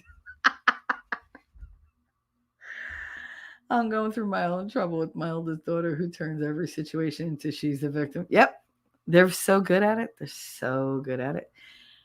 And the thing is, we're so used to it and so used to being the people pleasers and, being the bomb for every situation, right? You got to smooth over every situation that you second guess yourself in every way. You're like, oh my God, should I say this? Did I do this wrong? Am I going to do this wrong? Is she going to hold this against me? Is she going to take this the wrong way? Because I don't know what happens in the filter between giving and receiving, but the message we put out does not get received the same way. And then they put that message back out as, look what this person did to me. And then you're the bad person for trying to help. Let's continue to number 4. Speaking very quickly. Narcissistic abuse survivors tend to speak quickly. No almost shit. like they're racing against the clock. No shit. It often happens because they're worried about being cut off or not being heard. Hell yeah. It's a common feeling after being around someone who invalidates your thoughts and feelings. Yep. Psychologist Dr. Gabor Mate says that trauma... Real quick, there's nothing worse than when you sit down and you unload on somebody, right? And you're just telling them your whole day because this is somebody you trust. And they either don't respond or they just weren't listening because they're off doing something else and you didn't know it. Like, I hate having conversations where I can tell the person is not listening. It doesn't help me, and it's sure as shit not going to help you later if nobody's listening. Because in order for you to have a good conversation, a good time with me, you got to know where I'm at mentally. And if you're not going to pay attention, then I'm not going to stay. I'm going to go. Because I don't like being ignored. I don't like being trivialized or dismissed. So like at some point when you do it to me enough, I just stop talking. I stop sharing. And then like, how was your day? Fine. How you feeling? Good. You want to do it? Sure. Like when I'm down to 1-word or 2-word answers, I'm checking out, like I'm shutting down. And it's very hard for me to get there because I'm a talker, and I tend to want to share everything with important people in my life. So if you're not going to be open to it, if you're not going to be like attentive, and I'm not talking about like constant fucking attention, but there tends to be a time where people get more and more dismissive and they don't realize it. And they start to take you for granted and they start to take advantage of their place in your life, just assuming you're going to be there and that you're there for all their needs, but they don't have to meet any of your needs. They forget you have needs. We get to the point where we either walk away and go find somebody else to take care of our needs, or we say, all right, I guess I didn't need that after all. And then you shut down because you're being pushed aside without anybody realizing that this is happening. And if you don't speak up about it, it's not going to change. But it's very, very difficult for somebody who's a survivor of narcissistic abuse to say, hey, I have needs, because you automatically assume you're going to get rejected and denied. And nobody wants that pain. So you fool yourself into believing that you'll be okay without those needs getting met, but you won't. You won't. There will become like a detachment, a resentment, to where all the good feelings turn into negative feelings. And then that person's going to turn around and say, well, why didn't you say anything? Well, you didn't want to listen anyway. And you'll almost want to say, well, you know what? I've always been around and you just assumed I would always be there. You didn't notice that I wasn't around. You didn't notice I was, cutting time. You didn't notice I stopped talking. That tells me more about what I mean to you than anything else. Especially if you're the type of person who notices things. And then all of a sudden you just don't care. Are you preoccupied? Are you, doing something else? Maybe you just lost interest and you don't want to let go yet. That happens a lot in those types of relationships where you're just so used to that person being there. You don't really want to take the step to really like admit, I don't really want them around that much. Or I don't have those, like feelings for them that that I used to have or that I thought I had. They've evolved into something else, something different. But that's not a conversation I want to have because it's uncomfortable and somebody's going to get hurt and it's going to be difficult. You have to have the conversation. It's not fair to somebody to leave them just out on a limb thinking that, they're in this certain part in their life and that their situation is one thing when it's something completely different, but you just haven't let them in on the secret yet. That's definitely something narcissists do. Their feelings and thoughts turn and they don't tell you. They're now living out a whole different agenda, but you're not aware of it. And when they finally do hit you with it, it's too late and it's devastating. I'm going through my own trouble with my eldest. The rest of that, come get her. Sure. That's what it was. Come get her, dog. That's what you meant when you said, and I quote, I had to make her come. Girl, you knew what that did to my brow brain. Type. Wait, what'd she say? 3x for me. X times 3 for me last.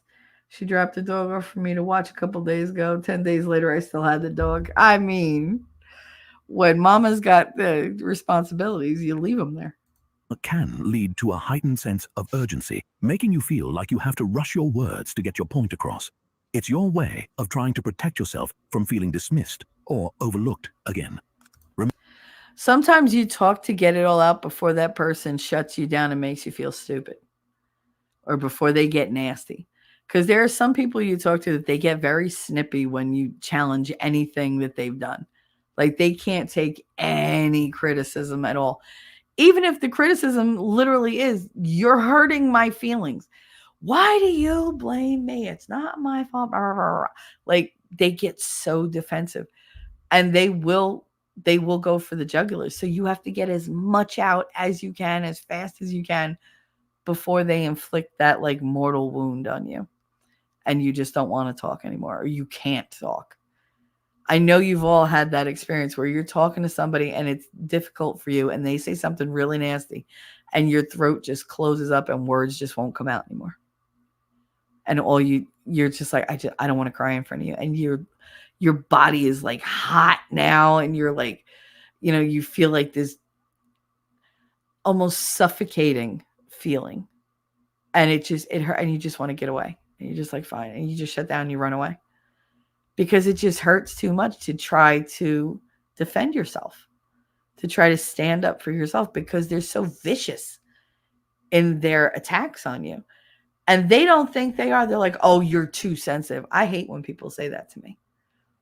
I could take a joke, or when they turn around and say something nasty and go, God, I'm joking with you. No, you're not. No, you're not. I mean, give me the benefit of the fucking doubt. Have some respect. If I've known you a really long time, I know when you're joking and I know when you're being a dick. And sometimes people just want to be dicks. And then they're, oh, but it was a joke. No, it wasn't. I've done it. I've done I'm just joking. No, I'm not. I'm being a bitch and I know it and I feel bad about it now. So I'm going to say it's a joke because I don't want you to walk around all day with it. But I know it's going to hurt you. Why did I say it? Why the fuck not? We all get in those moods. Everybody gets that little bit of, the little dick moves. Remember this. It's okay to slow down and take your time. Your voice deserves to be heard. You shouldn't miss number 5, refusing to take up space. If you've experienced narcissistic abuse, you might find yourself refusing to take up space, like sitting in corners or making yourself small. This behavior often stems from feeling unworthy or invisible, a feeling that can be deeply ingrained after being belittled or dismissed by someone you trusted. Dr. Brené Brown talks about how shame can make us feel like we don't deserve to take up space or be seen. So, when you shrink away, it's often a protective mechanism, keeping you safe from potential judgment or rejection. Keep this in mind. You have every right to be present and take up space. Your feelings and existence matter. How many of you do that? I know I do that a lot. I do, oh, well, I don't want to intrude. Or I'm overly polite about announcing my presence to anybody. It's weird. Like I don't like joining panels after the fact because I feel like I'm intruding. I don't like going to other people's houses because that's their space. And so I'll pick one seat and that's where I sit and I don't venture out. Like I make sure all my stuff is right in front of me and I'm nice. Everything is tidy. My kids are behaving. Like, because I don't want the spotlight. I don't want to invade anybody's space. I don't want anybody to notice. And yet there's times where I walk into a room full of people and I'm like, yep, you're lucky I'm here. Here I am. And I'll take up the whole fucking room with my energy. I don't give a shit. It depends who I'm dealing with. And the thing is, the more you push me down, the more that rebellious spirit grows. And I get to the point where I'm like, all right, I tried to let you live your life. I tried to stay out of the way. I tried to stay shut and be quiet and be a good girl. Fuck all that. And then everything comes out. And then I'm larger than life. And you're just like, holy shit. And you're like, okay, well, there's Shelly. Shelly unleashed. So it's like, okay. And it's either a beautiful sight or a devastating one. Because you don't know which way I'm going to go. You don't know if I'm going to, do it in a bombastic, fun kind of way, or if I'm going to walk in and just leave a wake of bodies, behind me. You never know. But it's very difficult for me to intentionally take up space. I would much rather fade into the background. I would much rather be the support than be the leader. Even though most of the time they make me the fucking leader, but I would rather just sit off to the side. But when I have something to say, I want it heard. So there's a whole, paradox in what I do. Like, don't look at me, but hear me. Don't pay attention to where I'm at, but know that I'm there. So I want the best of both worlds. And you can have that, but it's a very time consuming and draining tap dance. It really is. You have to be able to constantly be go, go, go, go. And you have to be able to pivot every second of every day. And that takes a lot of energy. It really does. Rather than just be yourself all the time and just say what you want and do what you want. I want that, but I also don't want anybody to notice me, because once they notice you, they make you a target. You can't be somebody's target if they can't see you. So if I make myself as inobtrusive as possible, then I won't be their target. They'll pick on somebody else. Don't pick on me. Because then you pick on me, I feel bad, I have to fight back. Now we're enemies, and it's a whole big thing. And I'm just so over the drama of it all. That's the t-shirt I have to have. You smell like drama, get the hell away from me. I know Gutter has one. T-Rex. I'm 6'1", 250 pounds, so I do make myself small, but it's to try to not come off as intimidating. And because you respond the way you do, those in your life that aren't narcissists don't get why you do. They think that they have to walk on eggshells. I think Shelly Unleashed is fantastic. Well, you've only heard Shelly Unleashed a couple times. I used to do it all the time. I mean, that's why everybody was like, they would just get the fuck out of my way. Oh, who's calling me now? Yo, Mom, very important question. Can I come in real quick and ask? Jesus. This kid always has important questions when I'm doing a live stream. He's going to come in anyway. By the way. Hold on. Come on, hurry up. Hurry up, quickly. All right, so. You're not muted. You want me to mute? Yeah. I'll be right back, guys. 1 second.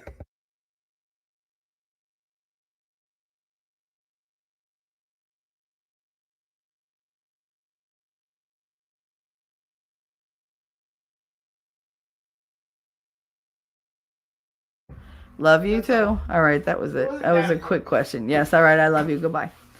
In my head, blending in a crowd or a group is much better than sticking out like a sore thumb. They don't mean to not understand. They don't mean to not understand. Who doesn't mean to not understand, Heidi? I know there are a lot of people who just like to be obtuse. They like to pretend like they don't get where you're coming from or they don't understand you. They know everything about you. They just don't care. Their agenda is more important. T-Rex said there's a difference between friendly ball busting and trying to hurt feelings, then saying it's a joke. And there's people in that, and these people in that server were never being friendly. Oh yeah, no, the thing that we all went through, yeah, no, that was not being friendly. That was just malicious. People love to say things maliciously and then say, it was just a joke. I was just kidding. You need a sense of humor. I have a fantastic sense of humor. Better than most, or I wouldn't still be here. But I know when you're trying to insult me and get a reaction out of me. Now, do I want to give you the reaction or do I want to deny you? It depends. That's why I like to keep myself as separate as possible, as small as possible, as unobservable, because I don't need you watching me. That's my job. I'm watching everybody. That's part of that hypervigilance of surviving narcissistic, abuse. You observe everything. You get into tones. You can detect the slightest change in somebody's mood. And it's like, all right. And I do that. And now I just detach. I run away. Because I don't want to fight. I don't want to fight. I don't want to dwell on it. I don't want to be sad. I just say, all right, bye. And I leave and I come back later. If I come back. I don't have to deal with somebody else's behaviors. I don't have to accept them as normal. And I don't have to have them inflicted on me. You're in a bad mood? Good. Go you be in a bad mood. Since you want to be like snippy or whatever, you want to be, counter to whatever I say, you want to be condescending, you want to, explain things to me like I'm a fucking child, you want to blame me for everything you've ever felt in this world, then you go ahead, you go do that. But I don't have to be present for it, and I don't have to put up with it. Took a long time to get to that place in my life where I say, yeah, you can go do all that, but go do it by yourself. Leave me the fuck alone. And you can do that, guys. You can tell somebody, oh, you're in a mood. I don't have to deal with it. You're not going to abuse me because you're in a shitty mood. So when you feel like treating me the way I truly deserve to be treated as a normal, decent human being, then you can come back and talk to me. Otherwise, you go stay where you're at. Because I'm not dealing with it. You don't want to get out of it. You don't want help. You don't want love. You don't want affection.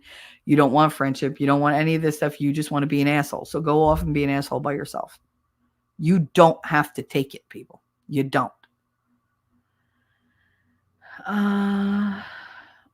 My previous chat about those in your life that aren't the narcissists who don't get it and feel like they have to walk on eggshells. Yeah. And it's still a reflection on how they think about you. They're like, it's all because of you. Well, no, it's because of other things. And you're the one who has to deal with it all by yourself. Jacob Peets, do I want to give you that reaction or deny you? Hey, Shell, want to guess what I'm going to say next? Nope. Because when I guess things about you and I get them right, it freaks you out. I do think they're going through that whole thing with what the hell did I call her? Argyle. With Argyle did help me know the red flags of a narcissist, Machiavellian sociopath. I mean, it sucks I had to go through it, but it armed me with information. Listen, she was a lot of things. I think she was just broken. Whatever, Jacob. Phrasing.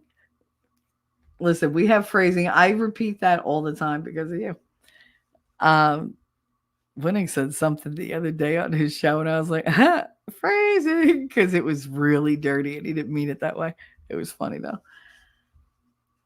I forgot what I was saying. All right, back to the video. Are you still up for number 6? Over-checking their phone. Narcissistic abuse survivors constantly check their phones. They're always bracing themselves for bad news or rejection. Yep. It comes from the anxiety that the abuse created, where they were often criticized, ignored, or manipulated. Psychotherapist Beverly Engel I explains hate that my phone. survivors of abuse can become hypervigilant, always expecting the worst, Mhm. because that's what they were conditioned to believe. They always Yep. want to be prepared for any disappointment or hurt, even though it's exhausting. If you're doing this weird mannerism, take note of this. Set specific intervals for checking notifications and engage in grounding activities that redirect your focus to the present moment. It will reduce your anxiety about potential bad news. Let's keep it moving to number 7. The thing about the phones, I used to get horrible, instant, debilitating panic attacks when my phone would ring, especially if it said it was Connor's school or Connor's psychiatrist or anything having to do with my son. The minute that phone would ring, I'd look down like a little trepidatious, but then I would see it would say like Connor School, the name of the Connor School, and I couldn't breathe. And next, I'm on the phone on speaker, but I'm on the floor gasping for breath, rocking like a crazy person, and stimming. Like I was actually having autistic freaking reactions by stimming my hands, by flapping my hands, because I couldn't regulate my internal struggle, my internal reaction. And so my body would do it on its own. And I looked crazy. I looked crazy. It was giving me migraines. There would be times where I couldn't even see because the panic was so bad. The anxiety was so bad and the reaction was so instantaneous. I had Connor's IEP written up. Do not contact me unless someone is broken, bleeding, or dead, because they literally harassed me every single second I was at work. I couldn't do my job. I couldn't function.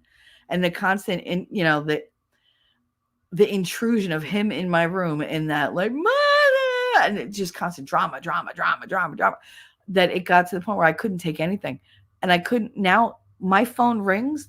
I can't deal with it. I can't deal with a ringing phone. I get an instant flash of panic. The only way I was able to get away from that is I keep my phone on silent 24/7. I never turn the ringer on, ever. None of my notifications make noise. I don't have any like little pop-up sounds. I have no alert sounds, nothing. Because that phone has to be quiet for my peace of mind. And I keep it face down all the time. I was like, why do you do that? You can't see it. Exactly. I can't see when somebody's trying to drive me crazy or somebody needs my attention or somebody's like got a problem or whatever, because right now I am not receptive to it. I'm not in a place where I can help. Now, if I sit down and my phone is up, everybody knows I'm in a great mood. But if it's face down, I can't deal with anything other than what I'm dealing with right now. And I have to block it out. And that works for me. If I get to a point where my feelings are getting more and more and more hurt and I'm feeling more and more raw and more beat up internally, I go, all right, that's it for me. And I just clock out. I'm like, I gotta go. And I go and I'll watch something like ridiculously mundane, or I'll read a story or read a book. I'll read the Bible.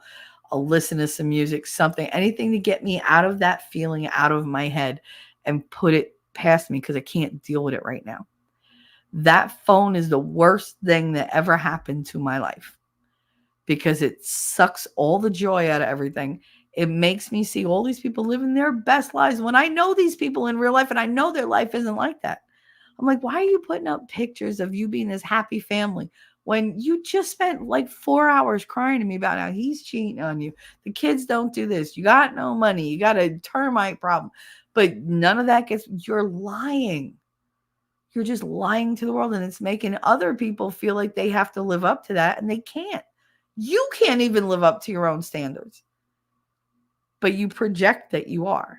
You project a strength that doesn't exist. You project a happiness that doesn't exist. It's fake, which means eventually you're going to blink and reality is going to smack you in the face and you're not going to be able to deal with it because you let it build up over time and you lied to yourself. Rather than just make your life better, take small steps to make your life better, you would rather create this fairy tale vision and put it forward to the world so nobody sees that you're struggling. There is no award that they give out for the biggest faker. You don't get a certificate saying, hey, you fooled everybody. They all thought you had a great life. Good job. That's not what happens. You pay for your lies, even if the one you're lying to is yourself. You will always have to pay for those lies. So don't do it.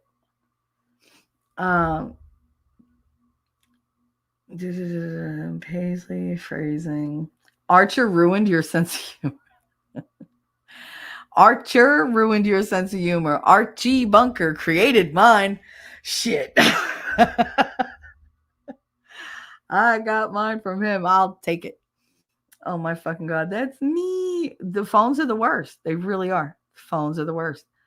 It's an instant, like, I don't like being predictable. I don't like being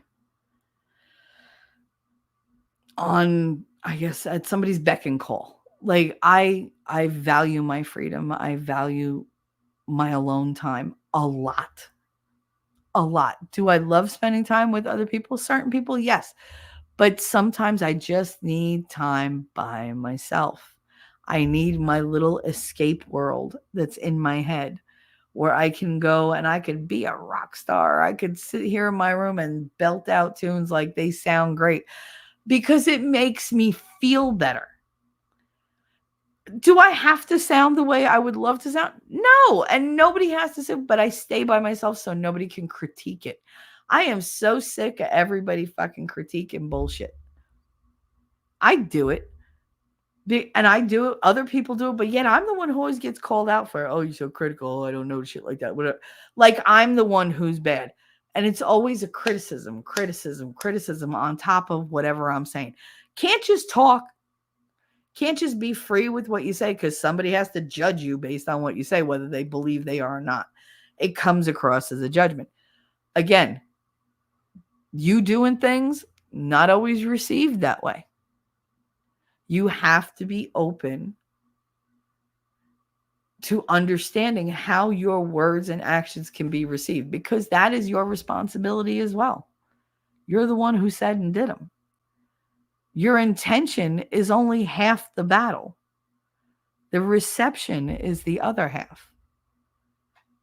So while you might have the best of intentions, you might devastate somebody to a point of no return just by, just being flippant about something. You think that it wasn't a big deal, and to them, it just broke their world. Being cognizant of that, being compassionate, it matters. I hear people, they're like, oh, I'm so empathetic. Are you though? Because I know a lot of people who think they have empathy and they don't. They have a perception of what's going on around them that they react to, but it's not so much empathy because they're not feeling what that person feels. They're not anticipating what their words are going to do, and they're not caring about what their words are going to do or their actions. They're like, oh, well, live now. Like, this is the reality. This is where we're at. Like, this is the thing. No, it's not the thing. That's your thing. It's not what the other person is getting. The other person is getting, screwed over because you think you're right, or you think, that you have the moral high ground, or you think that you're above board because your intentions are good. Just because your intentions are good doesn't mean that you're not going to leave a trail of tears behind you. It's so easy to hurt people. And it's so easy to heal them from that hurt, but people don't want to admit that they've hurt anybody because they take it as a permanent thing. They're like, oh my God, I did this and it hurt that person. I'm a horrible person. They all think I'm a horrible person. No, you fucked up one time. Like, you'll do it again. So will they. There's too much absolutism. There's too much extremism. Like you're either one thing or you're other. No, most of us are a combination of all of that. It's up to us to decide what we're going to let lead our lives and lead our personalities, lead our actions. But that phone was the worst thing that ever happened to me. It was better when people had to go out of their way to see you, to talk to you. Communication is so easy now that it doesn't mean anything anymore. I would rather sit down with somebody over a couple of cigarettes and a cup of coffee and hash out a problem than flippantly go back and forth in text, and then it just gets blown out of proportion. You get sidetracked, the message gets lost, and there's no personalization there. It's cold. Where's the intimacy? Where's the connection? And it's so easy to walk away when that's all you have is black and white texting and a voice over a phone. Like, it's so easy to dismiss that as less meaning than it is because you're not having that one-on-one. You're not having those discussions. You know, it's too easy to send a DM. It's too easy to send a text. It's too easy to send a meme that you think it's going to tell them exactly how you're feeling right now. And they're just like, yeah, it's cute. They're not looking for a hidden message. Have the conversation and turn the phone off. Step away from the device. Have people time. Have you time without technology. You got to decompress somehow. That's my little spiel there.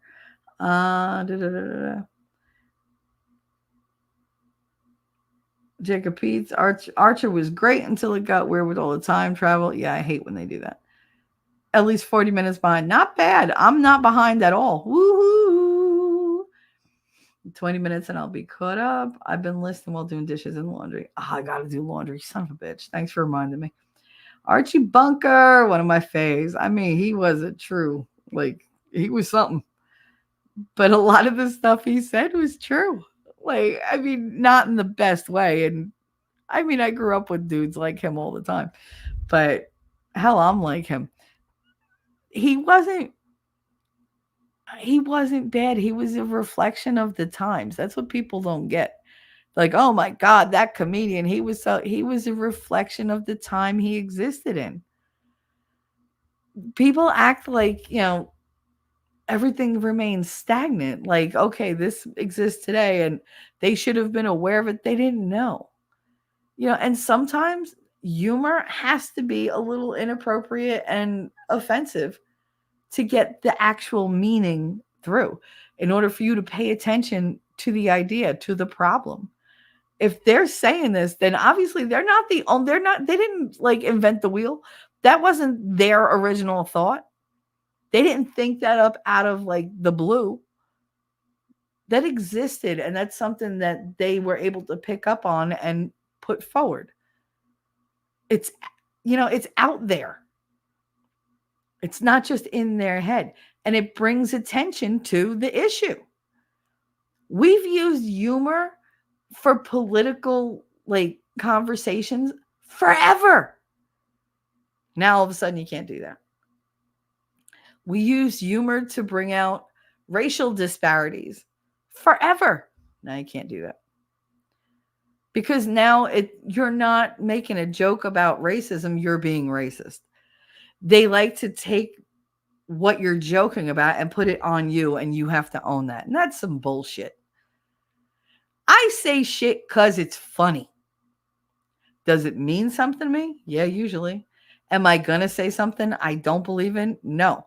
But am I going to say the funniest, most lewd, outlandish shit sometimes? Yeah, you bet your ass. You bet your ass. People love to say, Shelly, you're so abrasive. Am I abrasive? Am I really? Because if I was that abrasive, why the fuck does everybody come to me with their problems? Why do they come to me when they're depressed and they feel like they can't take one single hurt in this world and they need some love and they need some affection and they need some comfort and they come to me? If I'm so abrasive and thorny, nobody would seek me out at all when they're down. You wouldn't come near me unless you had like, full armor on. You wouldn't come to me when you're raw and vulnerable, when you're hurt. I think that's just something people like to call me because they're uncomfortable sometimes with how brutal I can be. And not brutal in a malicious way, but if you're ruining your life and I love you, I'm not going to let you just skirt on by and be like, oh, you finger up my nose, everything's okay. No, I'm going to tell you, what the fuck are you doing? What are you doing? Cut it out. I will call you on your bullshit to your face. And they don't know what to do with that. They want it, but they don't know what to do with it. And so they turn around and say, oh, you're so abrasive. Okay, but am I really? Because who remembered your birthday? Who made you cookies? Who made you a cake? Who slips you little notes at the end of the day saying you're doing good, keep it up? Who tells you they're proud of you? Who tells you they love you? Who puts themselves out? If I'm so abrasive and horrible, why do people keep coming back for more?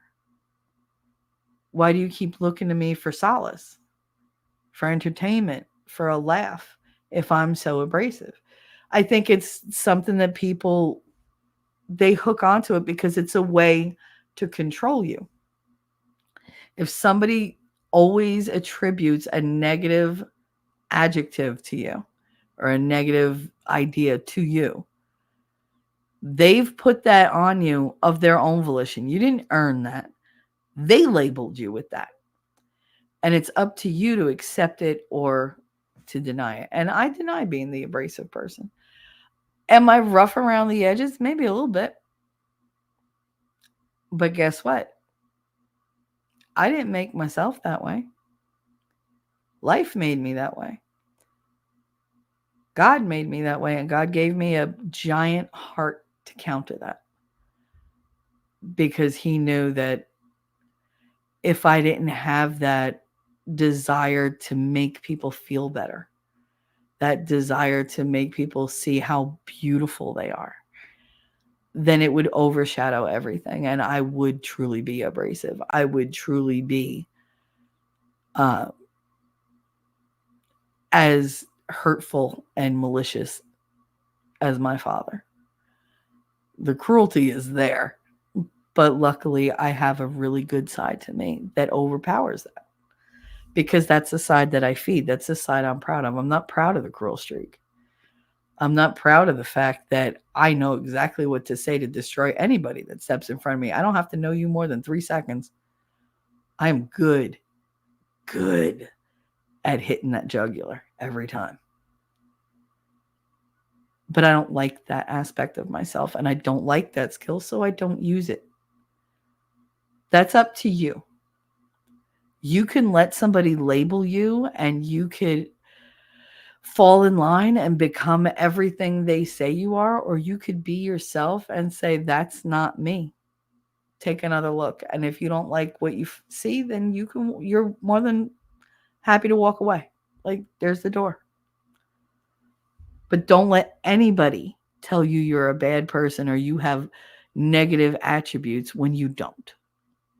Because that's just their way of coping with who you are. Because they can't handle you.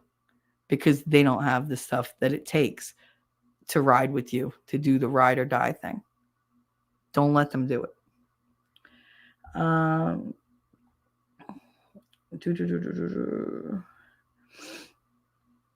The proper term is y'all, not yous. Damn Yankees. First of all, let me tell you something. All right. No, I'm not in the South. I'm still in Pennsylvania. So I can say use all I want. Got to do my job in chat and keep it light. I mean, I think we're keeping it light. My favorite comedian is the Dice Man. Oh my God. I'm the best from the East. I'm a wild, crazy beast. I'm the Dice Man. He was amazing in that movie, Casual Sex with Leah Thompson. Oh my God, that movie was funny. He was like, could you imagine? He's dancing with Leah Thompson. He's like, douche, douche, douche. Could you imagine us doing this horizontally? Oh my God, he's such a jerk. Hickory dickory dock. Anyway, I had a phone call, so I'm about 16 minutes behind, catching up at 2 times speed. Oh, lovely. I must sound like Alvin and the Chipmunks. The globalists don't want you to know that it's free to lighten the fuck up.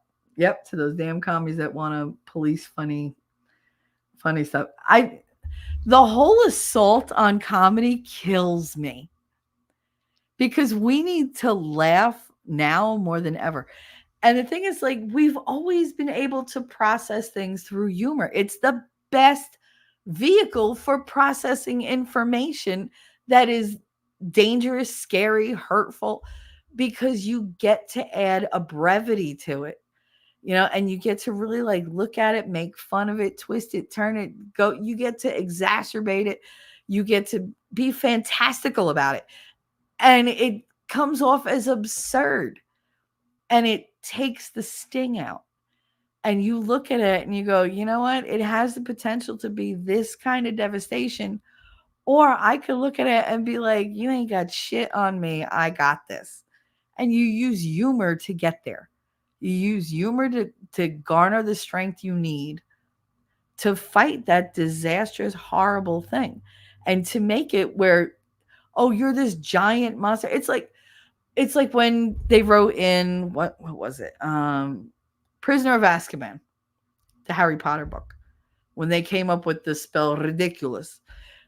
You take your biggest fear, you take this thing that is sucking the life energy out of you, terrifying you, it's giving you trauma you will never get over, and you're turning it into this funny, ridiculous thing, and you're taking all the fire out of it. All the wind out of its sails, you're taking the power back. And we need to do that more, and that's why they attack comedy the way they do. Why they have all these movies that are so unfucking funny. Why they have all these comedians being blasted for telling the truth in their skits. Like, they don't want us to be able to minimize the threat. They don't want us to say, you have no power over me. You have nothing. You're a joke. We have made you into a joke. They don't want you to do that because they lose out that way. They want you to be afraid. They want you to react with that knee-jerk reaction. And then you're stuck going, oh, I gave up all my rights and I don't really remember why. Because they put you in a fear state where you said, somebody take care of me because I can't take care of myself, because that's what they convinced you. But when they turn around, when you have humor and you're able to look at these horrible world situations and you laugh, they can't do shit to you. Because you're like, all right, I see you, and fuck you. Like, because you get emboldened. You're braver. Laughter can make you brave. You laugh in the face of danger. And then you run away. I don't tend to run away from danger. I tend to run into danger. But I was kind of literally born with a death wish. So that's not really, good advice for other people.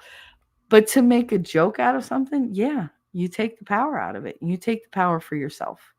And that's why they don't want you to enjoy your life. Because when you enjoy your life, you have something to fight for. You have something to live for. And they don't want that. They don't want pushback. Micromanaging their tone. If you've been through narcissistic abuse, you might find yourself constantly micromanaging your tone. Yes. You do this because you're trying hard not to sound harsh or aggressive. I just don't do it with you guys. You've been conditioned to worry about how others perceive you and faced criticism for speaking your mind before. Yep. Psychologist Dr. Lisa Firestone explains that survivors often become overly cautious in their communication as a way to avoid conflict and keep themselves safe. So, you may catch yourself softening your words or second-guessing how you say things because you fear that you might upset someone. Listen closely. It's important to remember that your voice deserves to be heard just as it is. Your feelings and opinions are valid, and you don't always have to walk on eggshells. Here comes number 8. Over-preparing. Before we get to that. So that's what I've been saying. Just be you. You don't have to alter yourself for other people. Should you be cognizant of your tone sometimes when dealing with somebody who you know is very thin-skinned, somebody who tends to get offended for no reason at all, somebody who flies off the handle over the tiniest little thing? Yeah, you could. Or you could just let the chips fall where they may. When I'm with you guys, I unload my stream of consciousness into my streams. That's why you get me. I am unequivocally me, like unapologetically. This is me. You don't like it? Fuck off. I don't know what to tell you. I can't be anybody but me. But yet in my personal relationships, I watch my tone. I bite my tongue because I'm always afraid of losing what I have. And that's unfair. That is a behavior that survivors go through all the time. Always being afraid of losing someone because you fucked up one thing. Because you're too much of a burden. You're a problem. It takes too long to get anywhere with you, or you require too much affection, or you're too honest, or you're too brazen. You're too much. You're too extra. You're just extra. And I've told you guys I'm always going to be extra. But you're afraid you're going to lose people because you don't believe you're worth the effort. I'm going to get upset. It's a very, very difficult thing to face when you do everything to make other people happy and you don't realize you're putting forth all this effort. You're thinking about them. You're anticipating their needs. You're trying to meet every need that they are not even aware that they have, but you can blatantly see. And yet you're making excuses for them not doing for you or not reciprocating. Because there has to be a reason, right? Even though in your head, you believe you're not worth the effort that you put forth for everybody else. And why? Why are they worth the effort? What makes them so fucking special that you're willing to do anything for them? But when you want something, even the tiniest little thing, you don't feel deserving. And you write it off. And you let other people deny you what you need. You let other people slide in how they talk to you, how they treat you, the level of affection, of respect, of trust, the patience. You have like infinite patience. And then when you don't, they get upset. It's now your fault that you have reached the end of your tether.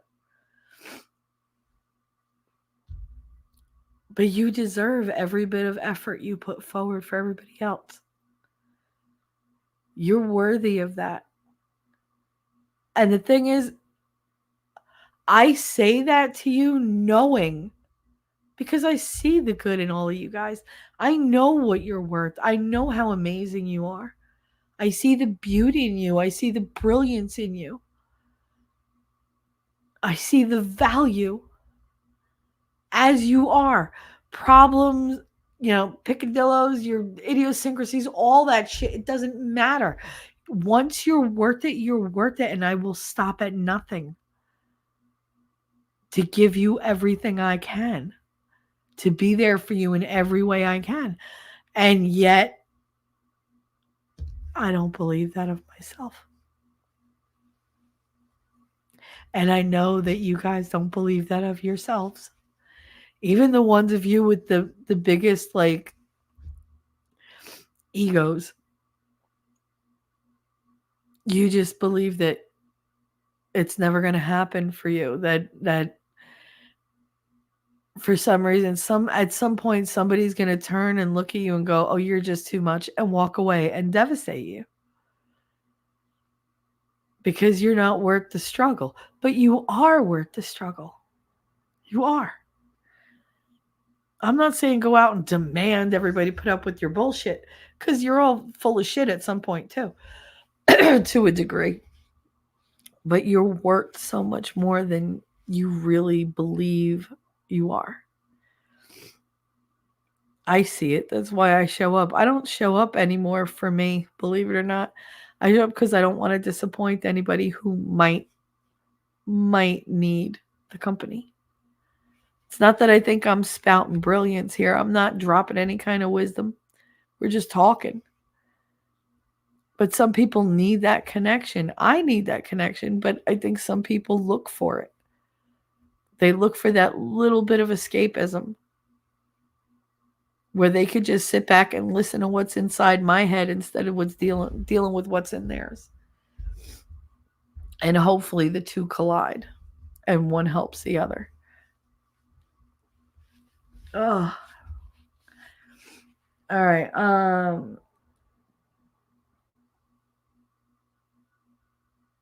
I'm trying to find my place. The globalists don't want you to know that it's free to light. Oh, I did that one. 20 minutes behind now. You're catching up, Ellie. I'm at a point in my life where I have solid boundaries. I've even put up boundaries to some people in this community. Yep. I have some people blocked and they keep trying to maintain contact. Yeah, I know that feeling. They do it through other people. I don't want contact. Last I checked, that's harassment. Yeah, I can't control who's in my chat because I welcome everybody, but the whole like behind the scenes, like, oh, so and so talked to me and asked me to talk to you. I don't like to do that. I'm like, no, I'd rather not get involved. Because if the person wants to talk to you, they'll talk to you. They don't need me as the mediator, and I really don't want to be involved in anybody's bullshit. You could tell me about it. Don't involve me. There's a difference. I'm 6 minutes behind, and thank you, Shelly, for this stream. I'm sitting trying to not feel bad for telling my daughter I'm not going to stand by and watch her disrespect my loved ones anymore. YouTube ate a comment I made, fuckers. Do you know that Thomas Anderson can't go on YouTube as Thomas Anderson and stay in chat? It blocks everything that he says, so he had to like do a sock account for it. And I don't know why. It just won't put his comments through. They're totally innocuous, nothing bad about them, but I can't even see them sometimes. I'm glad that helped, lady. Yeah, no, you can't feel bad for telling somebody, look, you stepped over the line. You gotta tone it down, calm down, think about what you're doing, or don't do it around me. That's it. Like, you gotta have rules. And I mean, I get that I'm living in a place with too many rules, but I'm trying to set rules for myself. I'm trying to not lose my temper. I'm trying to not push back because I don't want to wind up homeless. But I have to find other ways to do things. And honestly, coming here and talking to you guys is the freest I can speak all day, every day. Like, I can't just talk here because somebody's going to take something I say wrong. Even if I could literally give the most factual 2 sentences and somehow I am responsible for the absolute misery that has descended upon this house since I spoke. And the 2 things just don't equal up. Like, the math ain't mathin', but for some reason it's always my fucking fault. And it's fine. You want to blame me? Go ahead. I'm no longer blaming myself. I'll be damned. I'm tired of like being the little like whipped kitten. Like, I don't like it. I don't like cowering in corners. I don't like being afraid to speak. So until they're either over it or gone, I just won't speak. And when I do, God help you. Repost. I truly hope no one weaponizes anything I tell y'all in chat, but it's been done before. I had a few relatives who I have, to put at arm's length, It's like walking on eggshells around. Yeah, there are people who just, they have some trauma that they have not dealt with and they go off the fucking rails. That's what it's like living here. Like, no, I never know what's going to piss this person off. Is it going to be like, is there one can too many in the garbage and now somebody's going to have a fit? Did I get a package that I wasn't supposed to? Did I touch somebody's loaf of bread that I wasn't supposed to? Like, I go on one meal a day here because I'm afraid to eat anything. Because if I touch anything, like, I bought that for you. Like, what? Nobody knows how to fucking share anything? Jesus. So it's like, all right, I'm not allowed to eat in my room. Do you know last night I snuck popcorn into my room? Was it last night? No, the night before.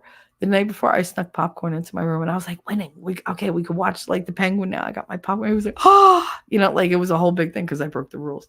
I didn't give a fuck. And do you know my mother called me out on it yesterday? She said, did you have popcorn last night? I said, yeah, why? Where did you eat it? I said, I gave you half the bag. But where did you eat yours? I said, in my fucking room. I said, I don't care. And I got up and I walked away. And she sat there with the nose up in the air the whole time. Stop telling me what to do. Stop. Hopefully they lighten up after this week, but I'm not holding my breath. No. I shiver to think what, like, I'm so optimistic about today and tomorrow. Then I get nervous because desperate people do despicable things. And I don't know what the other side is capable of. I mean, well, no, I do know what they're capable of. I don't want to believe that anybody would do the things that they would probably do. That's where my fear is. And I'm trying to avoid that and live in the now and just not let that fear intrude on this day. Like, this day has to go well. And I am putting every positive feeling I have toward it. So if I have to be cathartic to get rid of like all the other negativity, then okay, I'll blow up some bridges. I don't really care anymore. Because there's a destination. I have a goal. I need America to be great again for my kids. Not just for me. I won't be on this earth that long to enjoy it, but they will. My grandchildren will. My great-grandchildren, my cousins, like my friends, just people. I want people to be better. It's like you're talking for me, Shelly, even the crying. Oh, honey, you and I live such parallel existences. It's hilarious. I appreciate you, Shelly. I'm very grateful for you as well, honey. I am. And it's nice to be appreciated. It does make me feel good. It does. Elephant said, I forgive anyone who's done a shitty thing to me, even in this community. I hope that was never me. That doesn't mean I trust you or want to talk to you. Oh, honey. There are shitty people everywhere. There are good people who do shitty things because they're either unaware or they think it's funny. They think that they're being funny or they're being edgy. And you're like, no, you're just being a dick. Like, I know the difference between edgy and being an asshole. And I can go either way. But no, I love you here, Ellie. I'm sorry if anybody ever upset you here. It's bound to happen. I would hope that you would address it. Don't just let it go. You could address it. My whole thing is I don't care if you guys have conflicts in the chat as long as you do the mature thing and talk it out and not attack one another. Like, I'm very big on you guys all showing respect to one another and just civility. I'm not saying you got to be polite, but be civil. Because we're not out to like destroy anybody. This isn't a war zone. It's a place where all different types of personalities come together, and sometimes they clash. And sometimes it's a misunderstanding. Sometimes somebody ascribes a tone to something that it didn't really have or wasn't meant to have. And sometimes you get hurt and nobody realizes it and it doesn't get addressed. And I would rather all of that come out in the open. I would rather everybody address their issues. Just do it knowing that the person you're dealing with is probably broken in many ways, and that's why they're doing what they do. So just go into it with grace. That's all I say. And treat each other with as much decency and care as you can. Sometimes you got to get, into a little bit of fisticuffs, but that's all right. Just resolve it. Don't let it fester and don't let it affect you as a person or make you bitter. But I love you, Ellie. I'm glad you're around. And I'm sorry if anybody ever said anything to hurt anybody in my chat, including me, because we all know that I say shit and don't always realize I say it. How are we going to play baseball if you keep getting the bar wet with your tears? Meh. But seriously, you struck a nerve with that one because I feel that I try to do everything for my pops and he doesn't care. Yeah. And I mean, it really, it's demoralizing. It really is. It makes you feel like you're like, why am I here? Like, why don't you care about me? How many of you ask yourselves that question when you love somebody? You're like, why do you not treat me the way I treat you? Why don't you show you care the way I show I care? And then people, they make excuse and say, well, that person doesn't have your heart. No, but they have one, right? Can you show it a little bit? Because nobody can run on empty. So if you're not filling up the tank, then we ain't going very far. We're going to sit right here and just, you might as well put me up on cinder blocks and take off my wheels because I ain't going anywhere. And then I'm just a shell of what I was before, no pun intended. But if you want to go through life like with me and full steam ahead, and you got to pay attention. It's not a bad thing to say that to people in your life, to say, hey, I fulfill all your needs. I'm there for you. I anticipate you could return the favor a little bit. You deserve that. And for some reason, we've been made throughout our lives by these narcissistic abusers who only care about themselves. They have put it in your head that, no, you can't say you have needs because who the fuck are you? You're not important.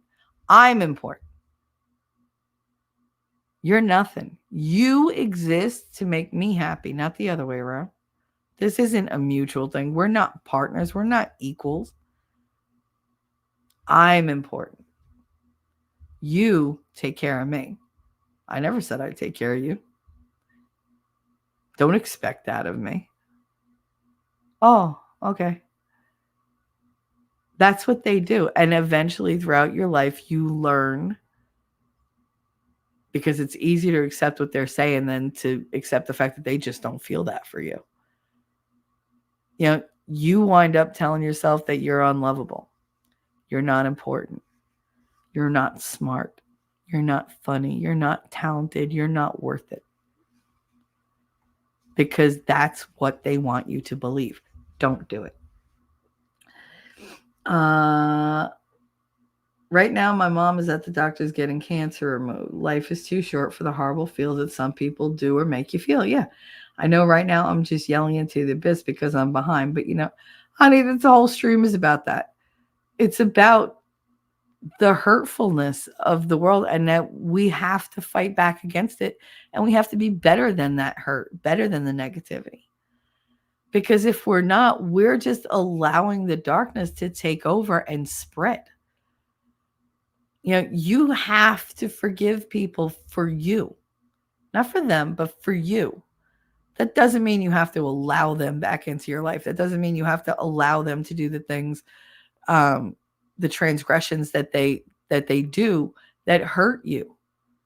It doesn't mean that you have to be silent when they're doing the wrong thing.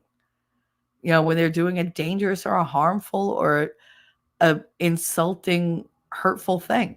Like, you don't have to be quiet, and you don't have to allow these people to have a presence in your life, but you have to forgive so you can move on, because you don't want to get dragged into that place where they're at. You don't want to be that person. And you know inside you're not, and they're making you do that. So you just have to say, no, you don't get to control who I am.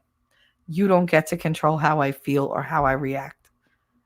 And you don't get to control if I forgive you or not. I forgive you. I just will never forget, and I need to walk away. How many times have you guys heard me say it? I don't want anybody to miss a meal, but that doesn't mean I want you eating at my table. I'm not willing to host you. Go find someplace else to eat. Good luck to you. I hope you have a good life. I don't wish any ill on even the most horrible of people that I know, because they're fucked up inside. I can't fix them. And I stopped trying. Because instead of me fixing them, they were breaking me. Again, unacceptable. But it takes getting to that point, Ellie, sometimes where you just got to go, no, I just got to, I got to punch this pilot my way out of here. I'm going to wash my hands of it. It's not my deal. Got to go. That's it. By the time Shelly gets this message, I'll be caught up. 3:31. Oh, that's my birthday. So you're probably caught up. I'm 8 minutes behind. Tears. I told you I was going to cry. Damn it, Shelly, no crying in baseball. You're not talking to the abyss at Ellie. I'm reading what you're putting down. And thanks, I needed it. Absolutely. So that's what you guys don't get. In chat, your contributions to me are priceless because they spark different ideas and thoughts in my own head. And sometimes you guys say things in a way that I need them said so I can face them. And they're real and they're plain and it's right there in black and white and I can't avoid it. And I can't just skip it because I make chat hold me accountable. When I read your chats out, that's me owning up to my accountability in the situation. That's me saying, this is going to hurt to read. And maybe it's something that I know, but I don't want to admit.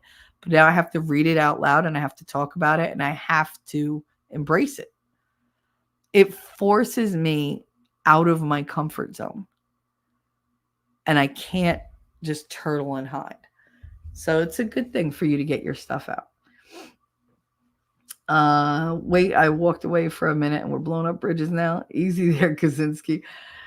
We're talking about emotional relationship bridges. Sometimes you just gotta.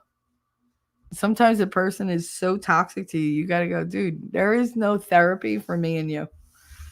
Like, there's just no talking this one out. I wish you the best, but I'm out. And you got to just destroy that bridge because those types of people that drain you will always return for their supply. So you just got to, fucking hiccups again. You just got to cut them off. You know, you got to TNT the bridge and that's it. Be like, sorry, dude, you had your chance. I gave you multiple fucking chances over a long period of time and you're just not listening and you're just bad for me. And you see this bridge between us, it looks good on the surface, right? It's not but dry rot. It's got to go because it cannot stand up under the weight of the bullshit you're putting down. And you got to blow it up. Is it sad? Yes. And you know what? You should grieve it. I don't get where people don't grieve the losses of people in their life. Even if they choose to walk away from it, it's still a loss. Go through your stages of grief, but don't dwell in it. Don't live there. Go through the process so that you can process them out of your life and move on. The only time that grief is crippling to us is when we don't deal with it properly. You know, you don't process the emotions as you're going through them. You don't go through all the 5 stages. You know, you stagnate in the middle of that grief, and that's where you live. That's not good for anybody. So yeah, if you have to walk away from somebody and blow up a bridge, grieve it. Be sad about it. Think about why you did it though, and then plan to move forward without that person and be okay with it. Plan to be okay with it. Don't let guilt do anything to you because guilt is a manufactured manipulative tool. It's been around forever and it serves absolutely no purpose except to control the actions of another person. It's all it does. God didn't want you to feel guilt. He wanted you to feel remorse, which is different. Guilt serves no purpose except the person who wields it. The person who is able to inflict guilt on somebody has complete control over that person's actions, thoughts, words, everything. It's disgusting. I'm Italian and Catholic. Guilt is like mother's milk to me. Like, I literally would not know what to do if I didn't feel guilty about something. Y'all know I say I'm sorry every fucking second of the day. It's their use of guilt has made me the most apologetic person on the planet. I apologize for breathing too hard.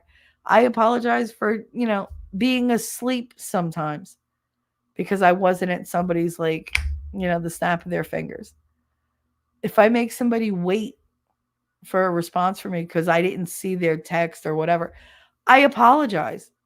Why? Because they'll do it to me. They'll not talk to me for 4 or 5 hours and be like, oh, I just wasn't looking. I don't live on that thing. Okay, but then I apologize the second I'm late. Why? Because that's the way I was raised. That was conditioned into me.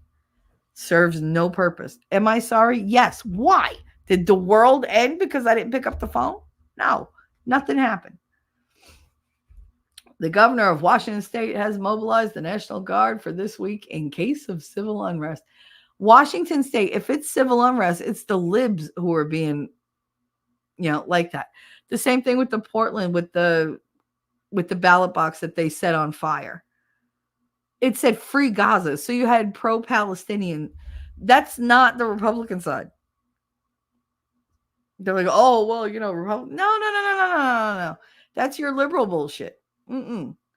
That's you going, oh, hey, we hate Israel and being all anti-Semitic and love free Gaza, even though they're all terrorists.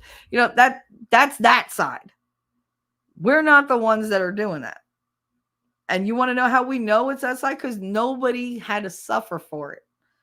Nobody was like taken out and like virtually massacred on social media for it. If it had been a MAGA person who did it, that would be everywhere.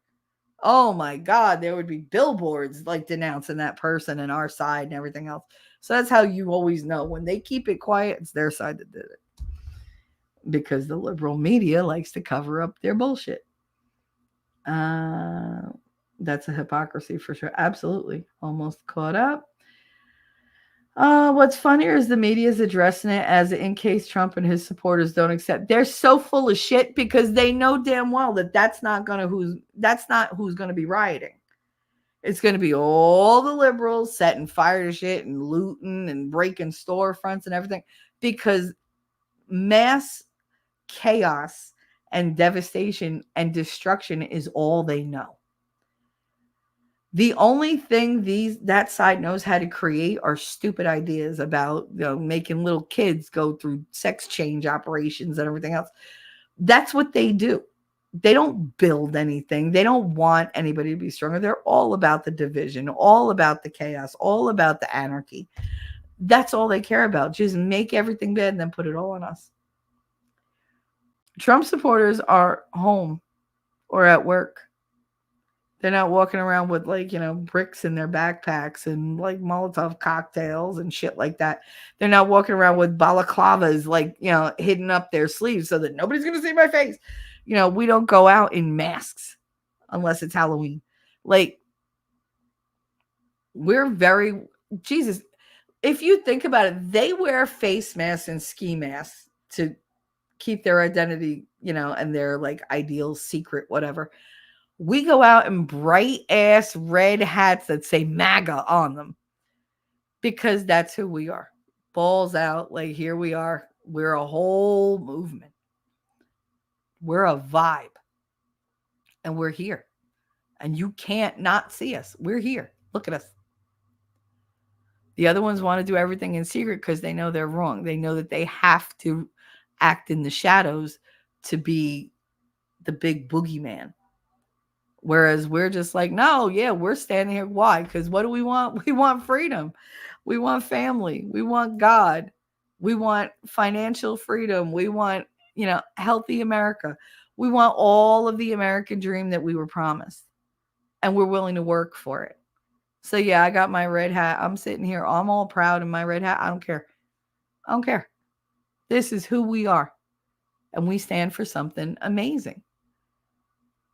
They have to cover their faces and do everything in secret because they work for the shadow government. They work for the shadow people. They work for all the hidden agendas, the subversion, the indoctrination, the critical race bullshit. This is like their whole thing is to slip it in without you knowing it. But we're not like that. We're very loud and very proud of our entire momentous movement that we have going, because that's the way it should be. You should be proud of what you're pushing. You should be proud of your ideas, of your ideals, of your values, of your traditions. They're not. And we are. That's why they hide and we don't. They wear black ski masks. We wear red baseball caps with giant gold or white letters on them. Like, we tell you who we are. They tell you who they think we are, who's actually them. We don't project a false identity. They do. Because they don't have the balls to own up to what their real intentions are and who they really are. That's my little soapbox. This whole thing is a whole soapbox thing. But we're almost done. Real Trump supporting areas. Those are, They might as well just quit lying. Everyone with two brain cells can run together. That run together knows the real reason the National Guard has been deployed, and the elites know that they've lost and they don't want the peasantry entering the ivory tower. Yep. They don't want the French Revolution. They don't want us at the gate. That's why they're building all those barbed wire things around the Capitol and around the Washington, the White House and all that. It's like, ugh. Lest the get ye old Marie Antoinette tree. Yes, that's exactly what I said. They'll have the French Revolution on their hands. Another live victims of narcissistic abusers have no substance to be interesting. Yeah, like, nothing you do is interesting. Like, it doesn't matter what you know. Like, you could be the best in your field. They'll give you no credit. No credit at all. Who the fuck do you think you are? Oh, you think you're like, you know it all. That I loved growing up and being told I was a know-it-all. When I first saw Harry Potter and they called her an insufferable know-it-all, I cried. I did. Because I got Hermione. She was an only child, older parents. They kind of were like, take care of yourself because we're raising you to be responsible. Yeah, so they basically just told her, raise yourself. So she had like no friends because she enjoyed books and she enjoyed learning. She was super smart. She didn't care about her looks. Even though she was beautiful, she didn't get all dolled up and go through all like the motions of regular teenage girls with the makeup and get your hair all right, whatever. She was a nerd. And she needed approval because she wasn't getting it at home. So you go to school and, me, very Horseshack. Mr. Cotta. No, I understood her. I still understand her character. It's difficult when you're good at something and you try to use that to give yourself value because nobody else is giving you value. And then somebody else turns around because they don't like that you know it all. They turn it into something negative. And they take this thing that you loved about yourself and they make you ashamed of it. And I felt for her because my uncle was always calling me a know-it-all. Why? Because I was smarter than he was, even as a kid. Like, oh, I'm calling you on your bullshit and you don't like it because why? Because I called you on your bullshit. Nobody else has the balls to do it. And nobody else is smart enough to see where you're going with this. But I am. Oh, you're a fucking know-it-all. Like, it was always a bad thing. Oh, here comes Mega Mouth. Oh, here comes it. Anytime I even like opened my mouth, it was up to him to stomp on me and make sure I stayed quiet. So, I mean, I get that. I do. I understood Hermione Granger, and it's terrible. Right now, I'm dealing with more than I tell anybody online. By the way, I'm now caught up. I'm glad you're caught up. And yeah, I think we all are. And I'm always here if you want to talk, Ellie. You know that. But none of us like to put everything out front. I believe me, what I complain about on here, it's just a drop in the bucket. You can't imagine the bullshit that I'm going through here. But it is what it is. And I've lost all those outlets. So I'm withdrawing more and more and more and shutting down more and more and more. Because when you don't feel like you can talk to anybody, then you just stop talking and you stop interacting and you just kind of wither away. You slink away from everything and that's it. I'll rebound. I know, because I'm me and I've done it so many goddamn times. But Ellie said, I've lost a lot of people I love. Grief is so personal, but it is good to walk the path and then move on. Absolutely. You have to go through it. Denying feelings doesn't rid you of those feelings. It just buries them. And then they're going to come out at the most inopportune, inappropriate moment. Because then you're triggered by one thing, but it sets off a chain reaction. And then all those things that you've been burying, they're landmines now. And they've just been triggered at like the master switch. So it's just, okay, I did this one little thing and then and on and on and on it goes until you're just surrounded in devastation. And you're like, well, I just blew the whole thing up. Okay, what do I do now? You don't want to get to that stage. You want controlled demolition, not demolition on a large scale that's, just like, hey, look, I'm just standing on a landmine waiting for it to go off. YouTube muted. Sometimes bridges have to be blown up. Keeping those at arm's length distance that are unhealthy, even if it's blood family. Absolutely, Heidi. Absolutely. YouTube is asshole. Yes, it is. I just want all you here to know that I appreciate y'all. Aw, honey, you're so sweet. And we appreciate you, Lady Awesome. That's why I call you that. Because you are awesome. Y'all's input is appreciated. Sometimes we need each other in ways that people in 3D land can't be there for us. Because they're judging based on history, based on, like your interpersonal communications. They're basing things based on the fact that they know what you look like, your mannerisms, whatever. It's different when you're face to face, where it's a lot easier to be honest or dishonest here because nobody sees your face. Nobody's watching you for your tells. You can be honest and nobody's going to say, hey, this isn't like you. You're not normally like this. They're just going to roll with it. Whereas people in your life are like, why are you bringing this up now? Why are you in a bad mood? Why are you this? Why are you that? So instead of dealing with what you're telling them, they're trying to distract you and redirect you by changing the subject. I have a thing that I've always done whenever people love to do this to me, change the subject on me so that they don't have to deal with what I'm talking about, because I don't have a problem talking about feelings. I don't have a problem talking about conflict. What I have a problem with is you getting personal in your attacks because you don't want to deal with what I want to talk about, what the actual issue is. That's when I get upset.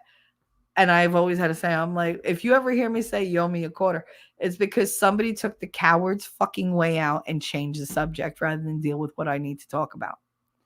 So if I say, you owe me a quarter, it's because you changed the subject. You got to pay me a quarter every time you change the subject. And I say that all the time because I think when somebody changes the subject, when things get difficult, you're a fucking coward. You're a fucking coward. And I hate when people do that. There's nothing in this world that quite incenses me like cowardice. I am afraid all the time. But eventually I have to face all those fears. And I do. I don't always do them in a really constructive way, but I do face them. I might need somebody to hold my hand because I'm afraid, but I do face them.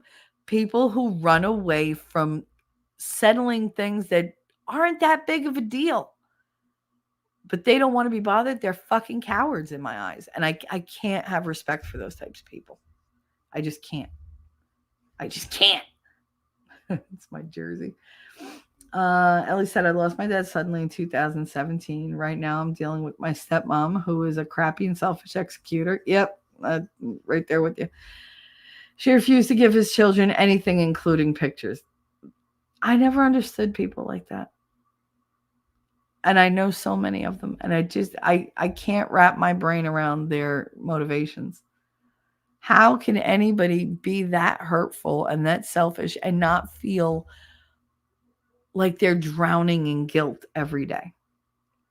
To this day, we haven't gotten anything. Yeah, I don't get it. How do you... Just the coldness. It's baffling. All I wanted was our genealogy, family heirlooms, and pictures. I'm sorry, honey. I would trade it for 24 hours with him, though. Yeah, I know. Oh, believe me, I know. I think of how different my life would be if Daddy was alive. If he hadn't died right when my life was starting.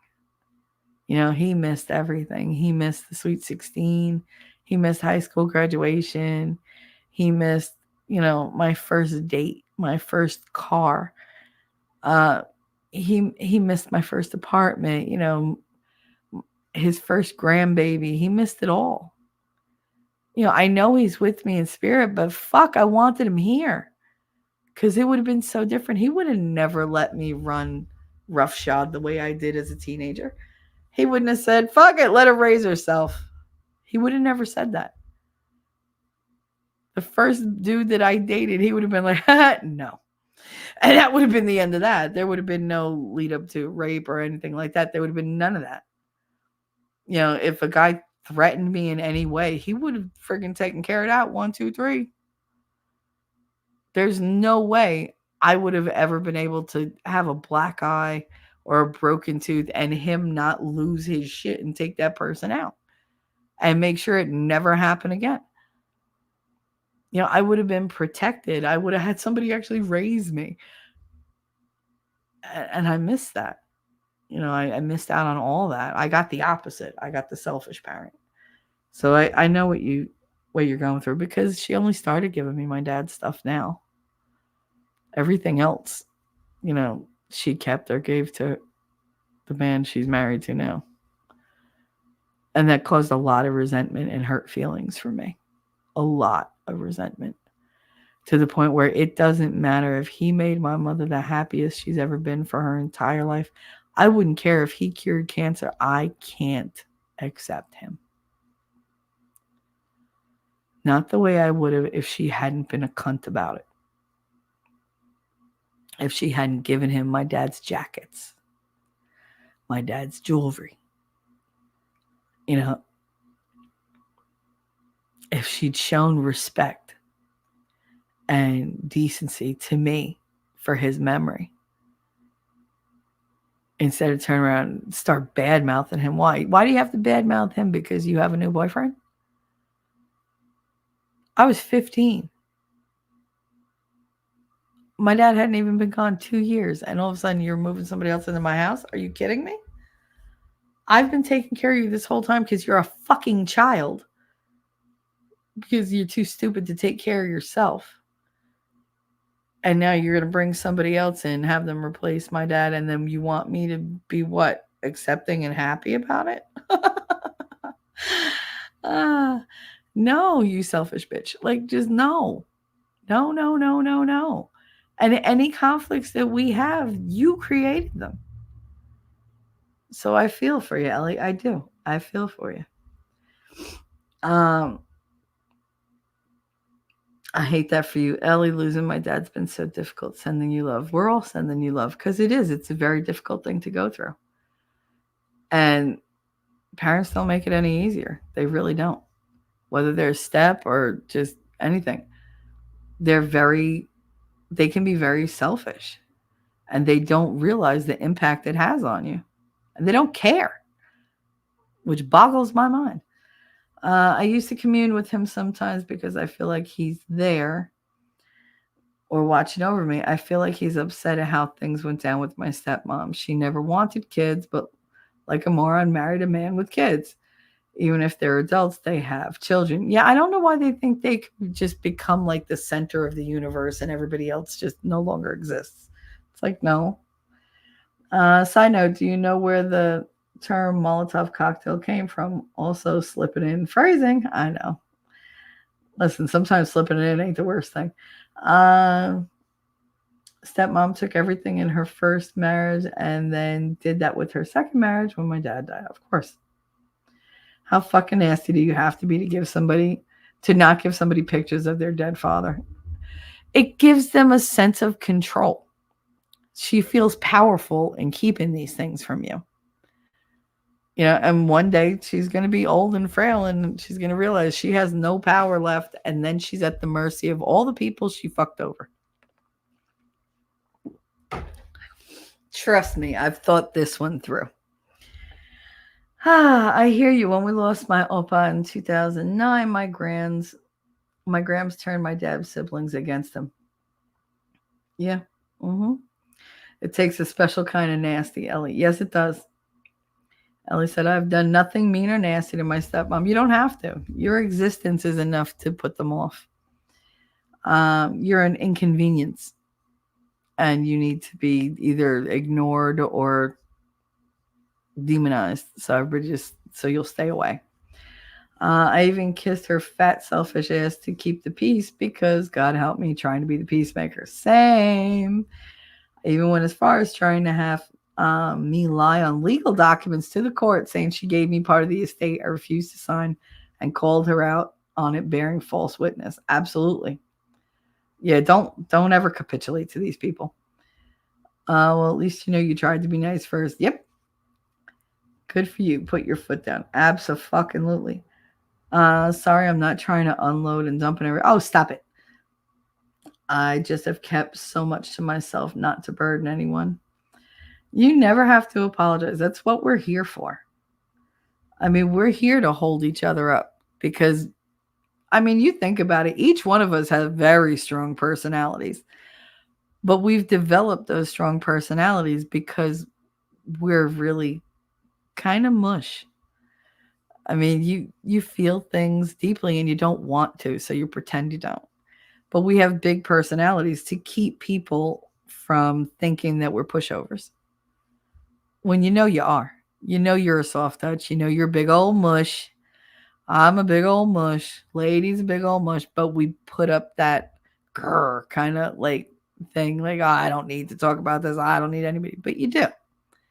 So you come here and you're with people who get you.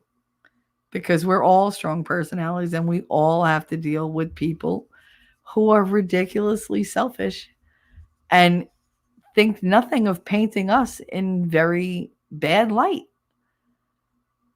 I mean, how many people do you know of have talked shit about you and you're like, where is this coming from? I'm not like that at all.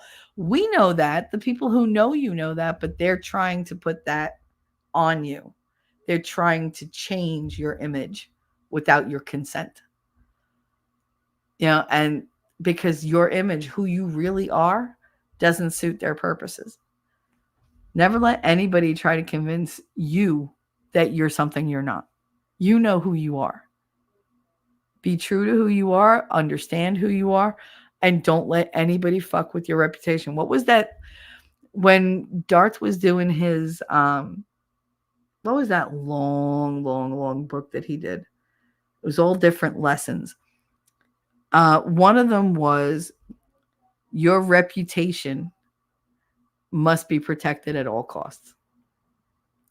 Now, my spin on that is your true identity, who you are and what you stand for, has to be protected at all costs. What you want people to see you as, that's what you need to put your efforts into. You can't allow anybody to come in and besmirch your image that you want people to see. And I would hope that you would want to project the true image of yourself. But it doesn't matter if you do or if you don't. Like, no matter what you put forth, that's what you're putting forth. Nobody else should be able to manipulate that to the masses, to anybody. So, yeah, you need to protect who you are. And you're doing that. And that's good. Just don't let them turn you bitter. And never apologize for being you. We love you just as you are. That's the beauty of having a community like this, of having a crowd like this. Because we're small, but we get it. And nobody's going to say, oh, did you see her coming? And nobody's going to like diss on you or like dunk on you or whatever. You're allowed to come here and just be yourself. Because we're all we got sometimes. You know, the kids need a lot of effort. The world needs a lot of effort. Together, we get it. It's okay. You can be just you. Fuck your stepmom. She's a cunt. For simple tasks. Narcissistic abuse survivors tend to over-prepare for even the simplest tasks, feeling like they have to be ready for anything. Oh my It God, often yes. comes from a deep-rooted fear of failing or being criticized, which That's they why I have faced the mom repeatedly during the abuse. Life coach Dr. Nicole LaPera talks about how this kind of over-preparation is a way to protect survivors from potential rejection or judgment. Yes. So, whether it's rehearsing From what to say in a criticism. conversation or double-checking their work way too many times, it's their mind's way of trying to keep them safe. Just remember, it's okay to be human and make mistakes. We don't always have to have everything figured out. Moving on to number 9. Suddenly withdrawing from conversations when feeling overwhelmed. If you've experienced narcissistic abuse, you might suddenly find yourself withdrawing from conversations when things get too overwhelming. It often happens because your brain is trying to protect you from emotional distress, especially if you've been in situations where your feelings were dismissed or manipulated. Psychologist Dr. Jonas Webb explains that this withdrawal is often a protective mechanism to cope with stress or anxiety. So, when you pull back, it's not because you don't care. It's your way of coping and regaining some control over the situation. Take note of this. It's perfectly okay to take a step back when you need to. Your feelings matter. Finally, that one is very, very big for me. The whole, okay, I can't, no, like, you're not listening. I can't deal with this. This is too much for me. I gotta go. My whole life has been me shutting down and withdrawing from situations that I can't fight my way out of. That was always, fight or flight. If I can't physically fight it or argue my way out of it because the person that I'm up against, either I don't want to hurt them or I don't want to inflict damage on them, but they have no problem inflicting it on me, I will shut down and just run away. I could be right there, but I'm miles away, universes away. I have checked out. I have zoned out. No matter what you say, no matter what you do, the only thing you're dealing with is my meat suit. That's it. I disassociate so quickly. It's not even like a slight thing. It's an obvious clamp down because I go from da da da da to dead silent. And then every word that you ask me to utter takes effort and it comes out deep and gravelly, almost like a growl, because I'm forcing the sounds out of my body that my body's just like, no, we don't want to participate. Nope. No, we're not talking. We're closing up your throat. You're not talking. And it's just, there's part of you that's like, but I have to say something. I can't just, nope. And then, all right, depending on who wins, I'm either going to blow up or run away. It's very difficult to navigate that kind of a thing because you're dealing with people who are purposely pushing your buttons, looking for a reaction. And at some point you get to the point where you're like, no, like, this hurts way too much. This hurts way too much, and I don't want to destroy the person in front of me. And I don't have the energy to deal with this anymore. I just don't. Like, I can't walk away feeling bad every time we have a conversation. I hate when I'm in a really great mood and I go to somebody and then they just burst the bubble by being a dick or being dismissive or being like absent. Because I mean, I did all this stuff. I'm here, like, be grateful, be happy, like, I'm trying here. I'm doing my absolute best. I'm bringing my best and I'm not getting anything in return. And it just makes you shut down because they're not outright rejecting you. They're rejecting you through negligence. They're just forgetting about you. They're not seeing to your needs. They don't care. And then you'll have people that care, but they don't love. They won't allow themselves, or they don't have the capability. And then that's not somebody who's going to fulfill your life. That's not somebody who's going to make your life balanced. It's somebody who's always going to take and take and take and take. And they're going to leave you depleted. And you're going to have to find that energy resource somewhere else. And that's going to cause problems because they're going to say, hey, you went away from me.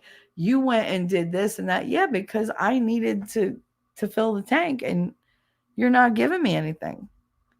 You're a cost. I need a win. I need an influx of good things so that I can pass that on to you, because all you do is take. You have those type of vampires in your life. You just don't always know it, because some of them are really, really good at being subtle about it. And it's something that you should really examine, because vampires in your life are extremely, extremely taxing. They will aid you. They will defeat you. And it'll be too late when you realize it, because you'll already be at your lowest. They're the bottom feeders.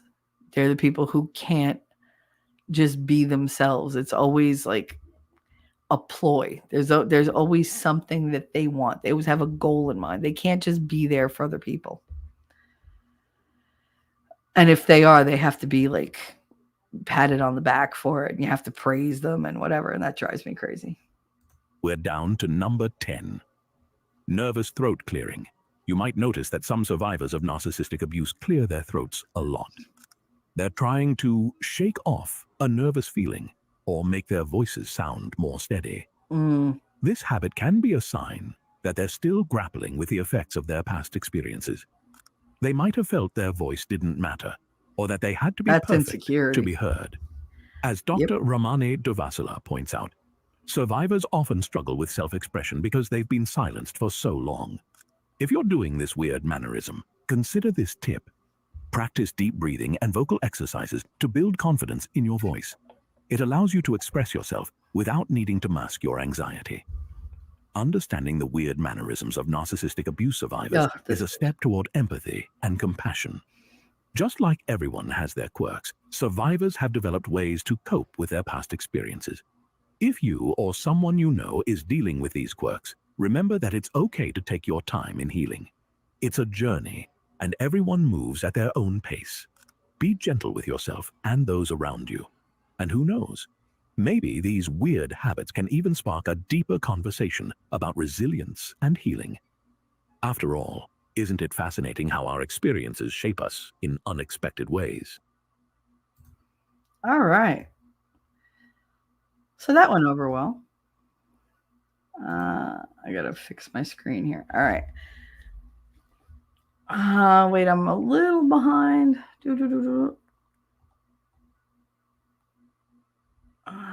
I'm just trying to find out where the fuck I was because StreamYard jumped.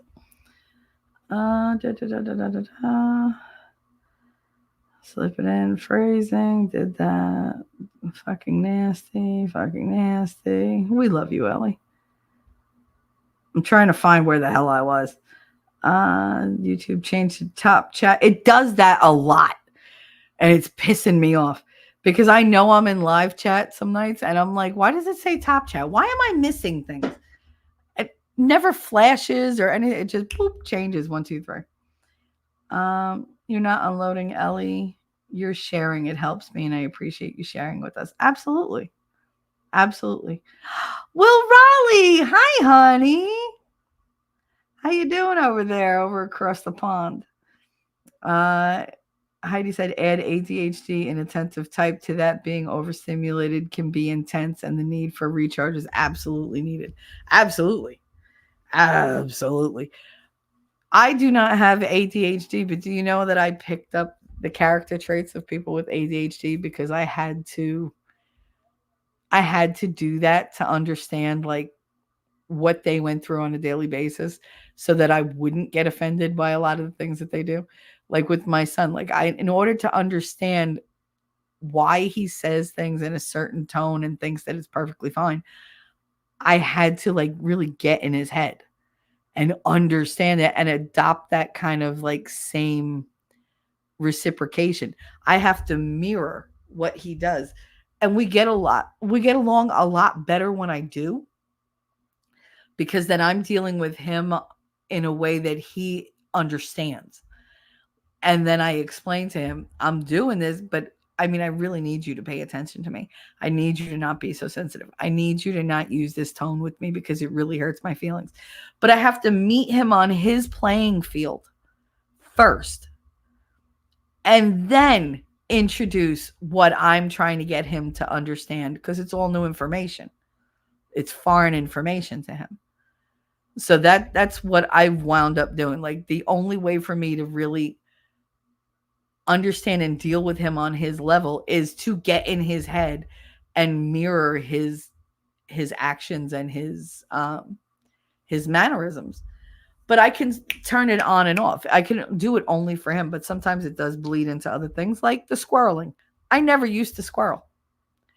But having a conversation with him, having a conversation with Winning, having a conversation with anybody else who's got like this like massive, like I need to juggle 1,000 things at once and switch topics right away. Like I had to go into that mindset and do that because otherwise I'd be lost. And it would frustrate the shit out of me. I can never be near these people that I love if I couldn't accept that this is what they do and learn how to roll with it. But that's where the squirreling comes from, because I'm so used to them doing it, because they can't stay on one topic for like a very long amount of time unless it's something they're super uber like passionate about. Super duper passionate about.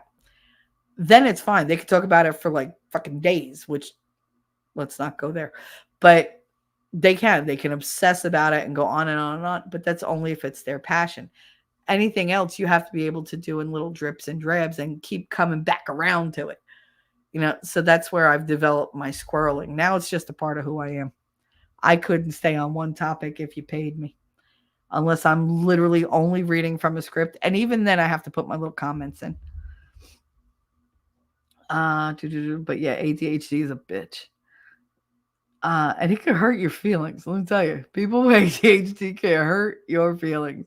They can make you feel like you are the dumbest, most inconsequential person on the planet. And they don't mean to, but they don't think of how their hopping around and dismissiveness affects you. So you either got to let them know, or you got to get over it, or you got to just avoid them. Fight, flight, or fawn. You probably nearly finished. You've been streaming for 3 hours. Honey, I can go forever. Don't you know I got to get back on at 6 o'clock to do the election night with Winning? So this is just my warm-up.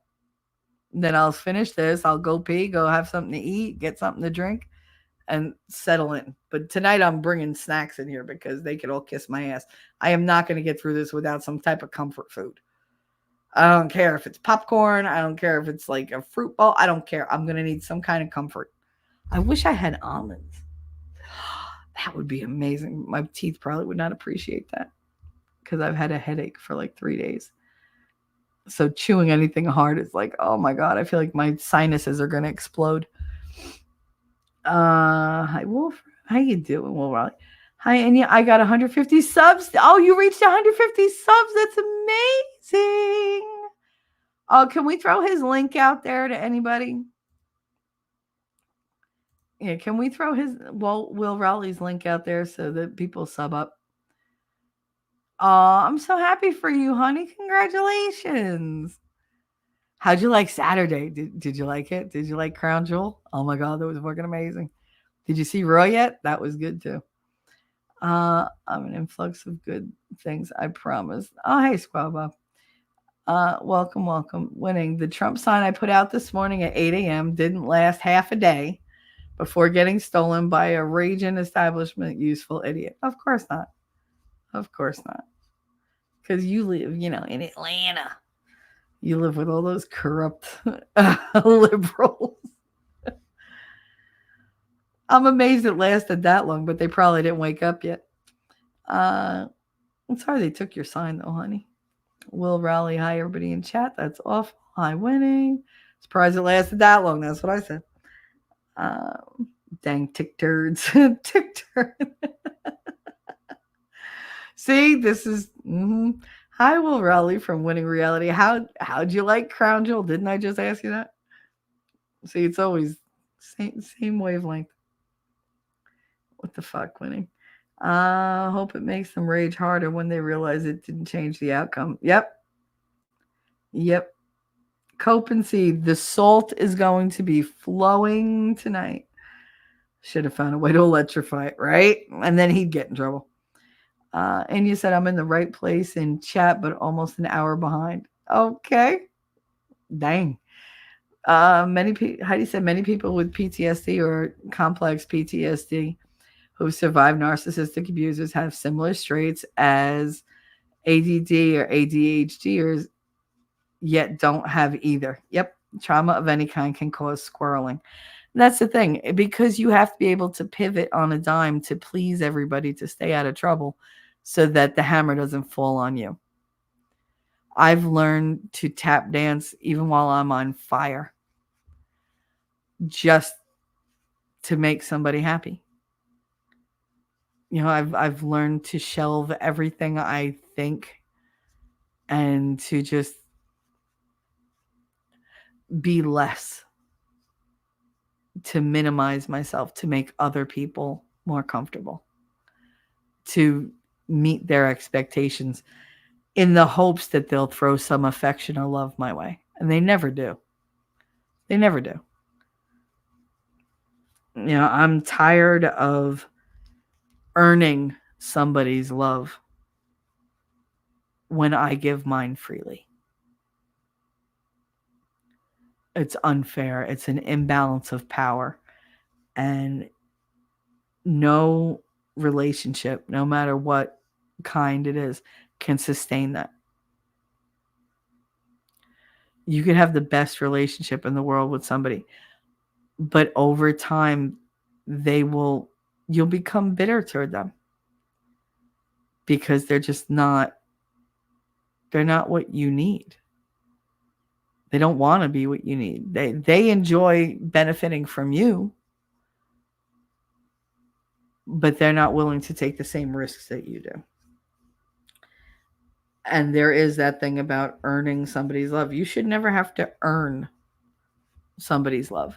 You feel like you have to maintain a certain type of behavior to be in somebody's life. You're either accepted and loved or you're not.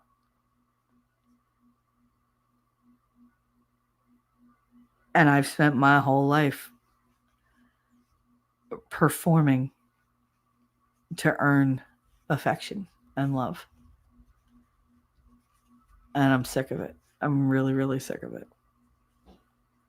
Because nothing I do is ever good enough. So I just stay to myself.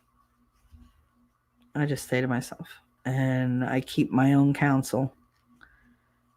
And I slip into deep depressions because of it. But today is not a day for the depression. Today is a day for change. And we're going to change for the better. And get your asses out there and vote for Trump. If you haven't voted, vote, because literally the fate of the world depends on it. But I agree, Heidi. ADHD like symptoms, they're very big among survivors, because you have to be ready to jump from one stepping stone to another and avoid all the landmines. That's why, like they say, walking on eggshells. We don't really walk on eggshells so much as we play hopscotch in a field of landmines, and you're constantly on the lookout for where the next step is going to take you, because you never know. You could say the mildest thing and the whole world blows up around you. You could say the most offensive thing and people are like, ha ha ha, and forget it in 2 seconds. You never know. It's a roll of dice. Lady Awesome said, my oldest is neurodivergent, so I've made so many adjustments for her. But now she's going on 29 and talking to her hasn't helped. So now we'll see if not talking to her helps. And that's the thing. Sometimes, like, even talking to my son, he'll say things, and if I call him out on his tone or whatever, he gets defensive. But if, like, I've done this thing recently where when he gets like that, I just don't say anything. I literally shut my mouth and I just turn my face away, and I'm like, just go. Like, I can't talk. I don't want to talk to you right now. Just leave me. Just go. And he goes, oh, fine. And he stomps off. But then he spends time sitting there thinking, she didn't fight with me. She didn't argue with me. She just turned off. What the fuck? And it bothers him. And he'll sit there. And it could take him an hour. It could take him a week. But eventually he'll come back in here and go, hey, remember when da-da-da-da? Mm-hmm. Yeah, I was thinking about that. And then he'll go into a conversation where things are more open.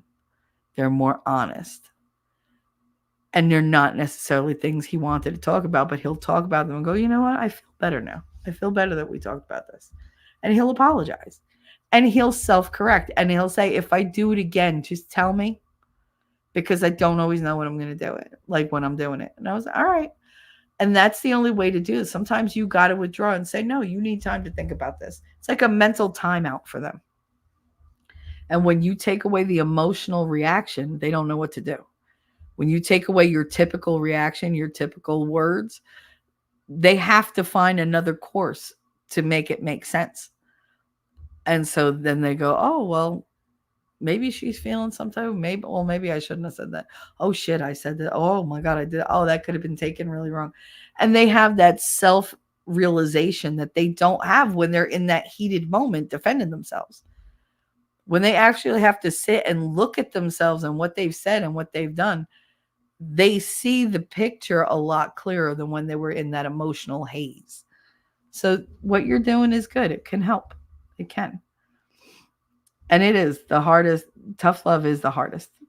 It really is. I'm so used to caving because I never want to lose anybody. You know, I don't want anybody feeling bad. Raleigh said Crown Jewel was okay. Did you watch it? Yes, of course we watched it. Oh my God, I was screaming. ADD, ADHD, what comes across as dismissiveness isn't necessarily intentional. Many times it's more so if they don't say what's in their head, they lose it or have processing issues when blurting. Yeah. But the thing is, they get so offended if like you interrupt them, but they interrupt you all the time. It's hilarious. My son does that to me constantly. He's like, can I finish a thought? If your thought didn't take 30 fucking minutes for you to say it, and now I can't remember anything I was going to talk about. He's like, yeah, but that's not important. Okay, so you losing your train of thought is important, but me losing mine is not. That's fucked up.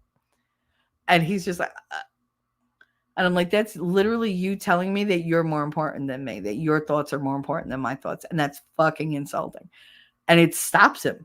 Because he's like, oh, but that's not what I meant. But that's what you're saying. Doesn't matter what you meant. It matters what you said. Doesn't matter what you intended. It matters what was perceived. Because you can't get beyond that perception. So it doesn't matter what your intention is because nobody's going to see it because they've perceived this. You have to deal with the perception so that your intention comes through and the truth is out there. You have to get beyond the bullshit. You have to see through the veil. You have to like lift the curtain. You have to get rid of the, what is it, obscurus, whatever.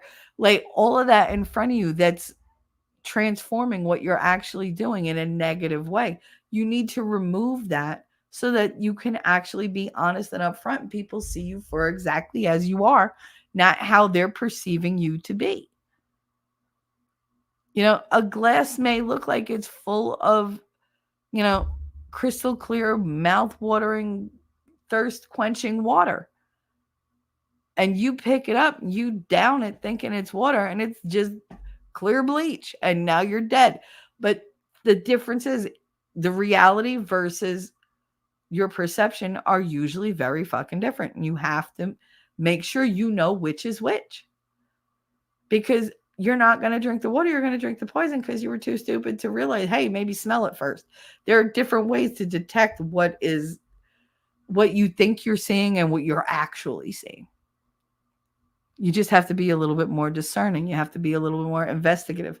You have to be more invested in it so that you want to know the truth. If you don't want to know the truth, you'll just take everything at surface value and say, fuck it. And you go on with your life. It won't affect you because you're not that person who gets affected by stuff like that. But if you want to see the truth, if you need to know the truth, to need to know how things really are, then you're going to do the work. You're going to take that risk of rejection or hurt or hearing something you don't want to hear. You know, he's not always willing to do that. He only wants to go with what is in his head. And that's not the way the world operates. You are not by yourself. Again, you're not the center of the universe. You got to live with other human beings. So clarifying your statements and making sure they know who you really are rather than the perception of you is important. But yeah, they do have a lot of problems with the blurting and with the not being able to see the other side. They only see their side, which drives me crazy. ADDitude magazine is a great resource, not just for ADHD. If anybody's interested, cool, check it out. Oh, good, you dropped the link. I'm going to have to mention that to T-Rex. He would probably love that. I hear you about the tough love. Okay, you do an election stream. Okay, I see who you want to win. Wait, see, I see a lot of people voting for Trump. I'm English. Yeah, we're all MAGA. I used to tell her she's not my favorite person right now. Go away. I do that. And when we had cooler heads. But she's too old now, and I've been talking to her for over a year about her disrespectful ways. Yeah, I go through it. I'm telling you. And sometimes you just got to be like, you know what? I really don't like who you're being right now. And you're really hurting my feelings, and I need you to back up. Because I'm going to be very nasty very quickly, and you don't want that. But you're giving me no alternative. Watch how fast she backs up. But that's a long stream of life. So I'm going to watch it on the UK TV. We'll be on here all night. All night. I guarantee it. I will be dozing in and out. Puffer, how you doing, baby? So sassy, mama. I absolutely can get that. I look at my typing. Look at my typing tonight. You're funny, Heidi. Hopefully something gets her to grow up and see the way out of this. They stay our babies forever in our hearts, but don't have to be a punching bag ever. Yeah, no, you never have to be a punching bag to your kids. As much as I love both my kids, like I take no shit from Katie. From Connor, sometimes I give him a little bit of grace, but then we wind up ironing everything out like within 2-3 days or whatever. It's just, I know his processing takes a lot longer. And he has to come out of that emotional state to where he finds his logic again and his reason. And then once he does, we're fine. Because he can recognize and like, he can label everything and understand where I'm coming from, where he's at. And he'll come up with some type of solution, or he'll have questions and want to talk it out. but it takes a while to get there. And so, yeah, I have to pump the brakes with him sometimes and go, all right, you are bang out of order. Do not talk to me like that. I'm not your friend. I'm your mother. I'm not your friend. You go your way, I'll go mine. Let's not talk to each other until you can talk to me in the way I deserve to be treated. And he'll walk away. And he can grumble all he wants. He can curse me out under his breath. He can curse me out loud. I don't care. I'm not engaging with you until you treat me right. And that means I won't engage with anybody. So then that puts more pressure on him to figure out, well, what went wrong? Because now she's not talking to anybody. She's not eating. You know, the lights are off in her room. I don't hear her laughing. I don't hear her talking. She's not doing a show. She's whatever.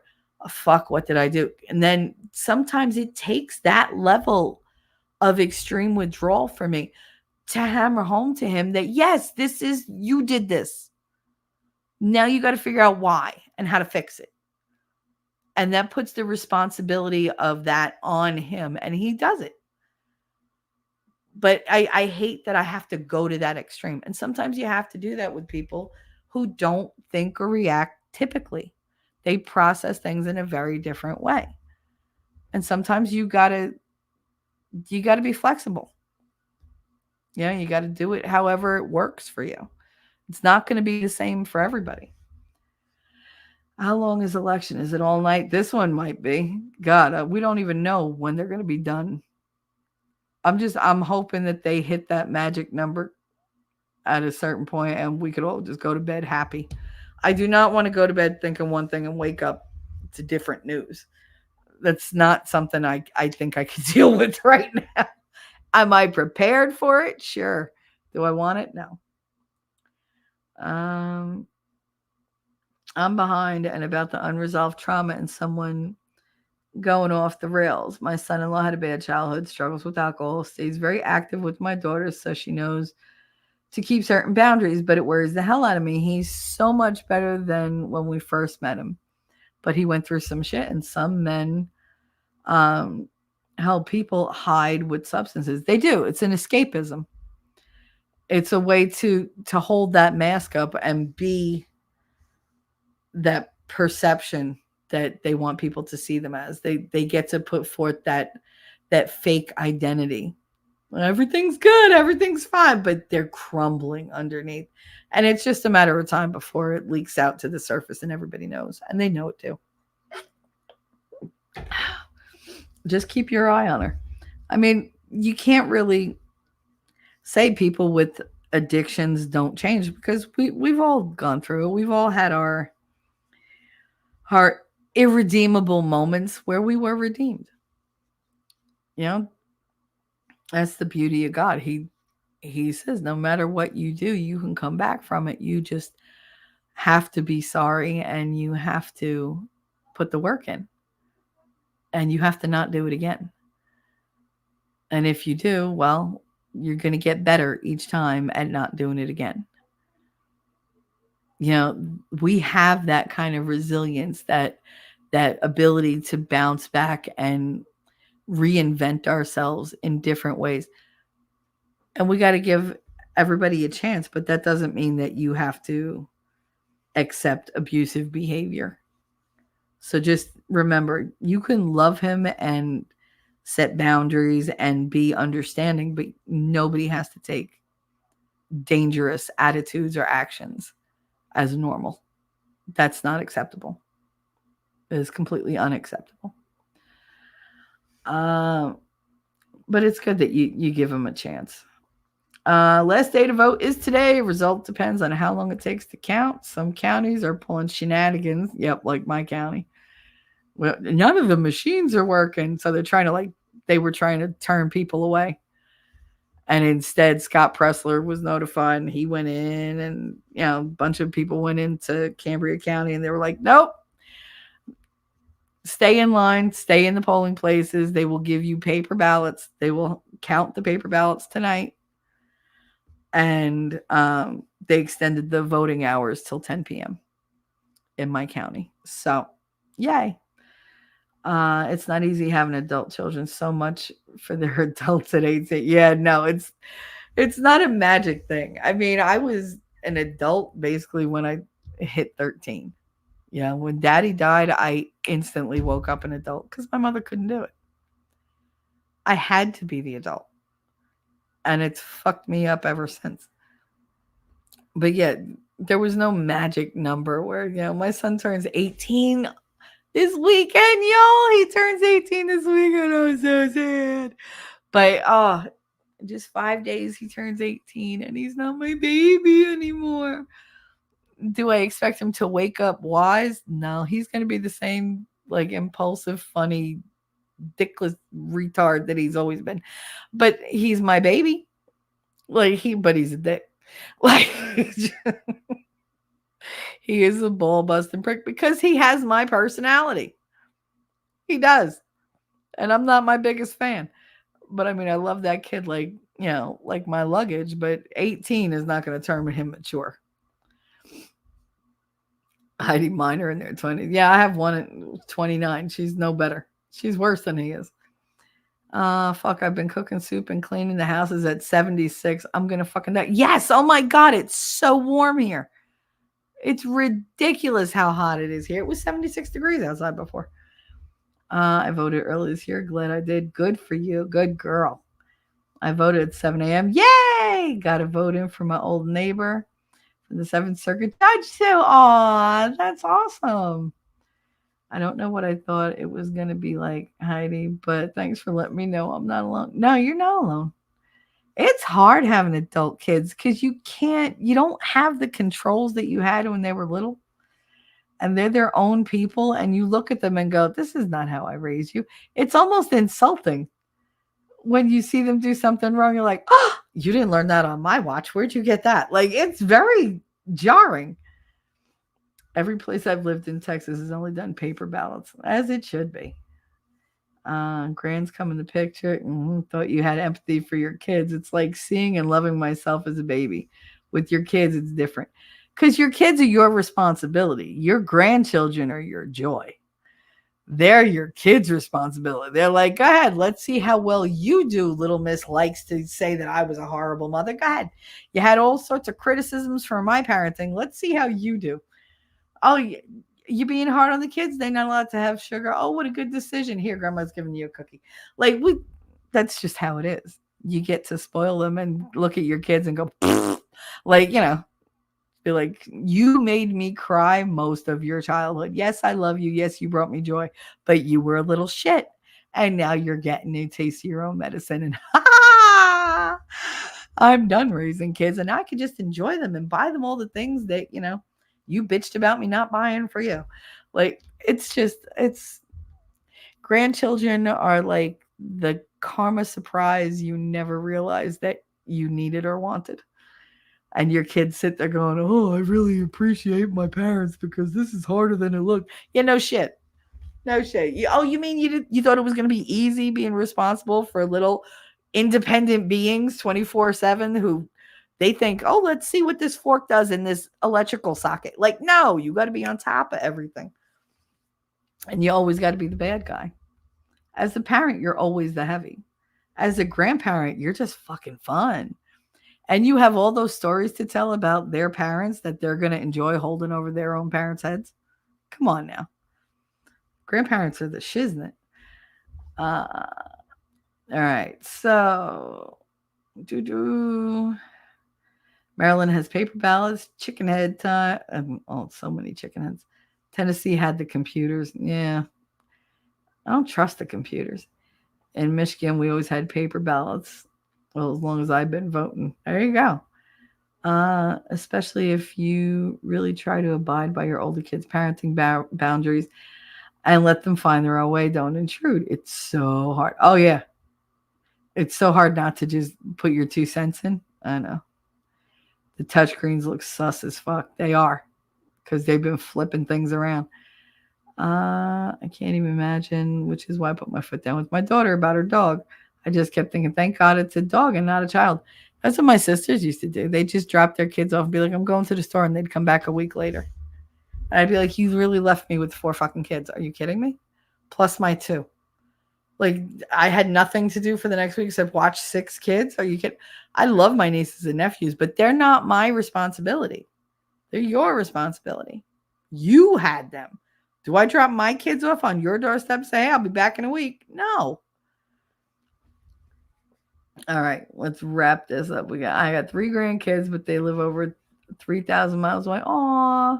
So video chat or phone calls when schedules align. My youngest grandson was born the day after my birthday in February. Aw. I wish you could see them more. I'm blessed my daughter's a loving and present mom. I can barely babysit. Aw. It's good that you made strong kids, girl. I mean, you should be proud of yourself. My granddaughter and I were both born in February. I'm an old mom, Ellie said. Oh, they're in Alaska. Oh. You ever think of going back? Maybe as you get older, maybe you want to stay around them. I don't know. I was just wondering, just an errant thought going through my head. I think that's it. I think we are all caught up. I covered everything I wanted to cover. Now I get to go to the bathroom, go get something to eat, and then jump on with winning. Guys, cross your fingers, say a prayer, sing a song, put out the energy, because we need tonight to be completely red. We need a huge landslide victory in Trump's favor. I am manifesting the hell out of that shit, and I need y'all to do it too. So if you haven't voted, get out and vote MAGA all the way down the ticket. Do what's right. Do what is best for this country and for the world. And we will wake up tomorrow to the promise of a brand new, wonderful, shining world. One where we have our freedoms, one where we have security, where we have good health practices, where the food and the water is safe and nourishing and natural. You know, where our kids have a future, our grandkids have a future. We got to do that. So whatever you do, get out. There's still time. Get out and vote. Do it. Do it. I love you guys. Sorry they're far. FaceTime is good. Here I am with children, not even teenagers yet. My sister's a grandma. Trust me, I know. My sister is 10 years younger than me, and she's been a grandmother for the past 6 years. And I'm like, yeah, no, I'm not emotionally ready. Thank you so much for the stream. Thanks, chat. Appreciate you all. I love you guys, and I hope you have a wonderful evening. Be sure, remember, stay with this. It's going to redirect to winning stream for tonight, which starts in about an hour. And just go there. Just do me a favor, drop them a like, maybe share it out. Make sure you're subscribed. And I will see you in the election chat and on the election panel. And I will see you in the funny papers. Until then, I love you guys. Do your best. And remember, this is the Crying Channel. We accept you exactly who you are. I love you. Thank you for always being there for me. Mwah. See you. Jersey girl, I know that you're a Jersey girl inside. 4 a.m. at a diner, stop singing, living on a And doggone it, people like me.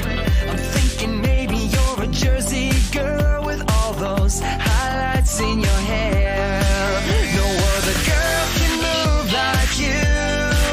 We pump our fist and ride, it's true. And I don't care what they might say, they'll never get us anyway. So be my Jersey girl, and take a little ride with me tonight. And let's get dirty, girl. I know that you're a Jersey girl inside. The way you turn it up, turn me on, and then you take it off. Make it hot, make it loud. We'll wake the whole town. Jersey girl, I know that you're a Jersey girl inside. Who the fuck starts a conversation like that? I just sat down.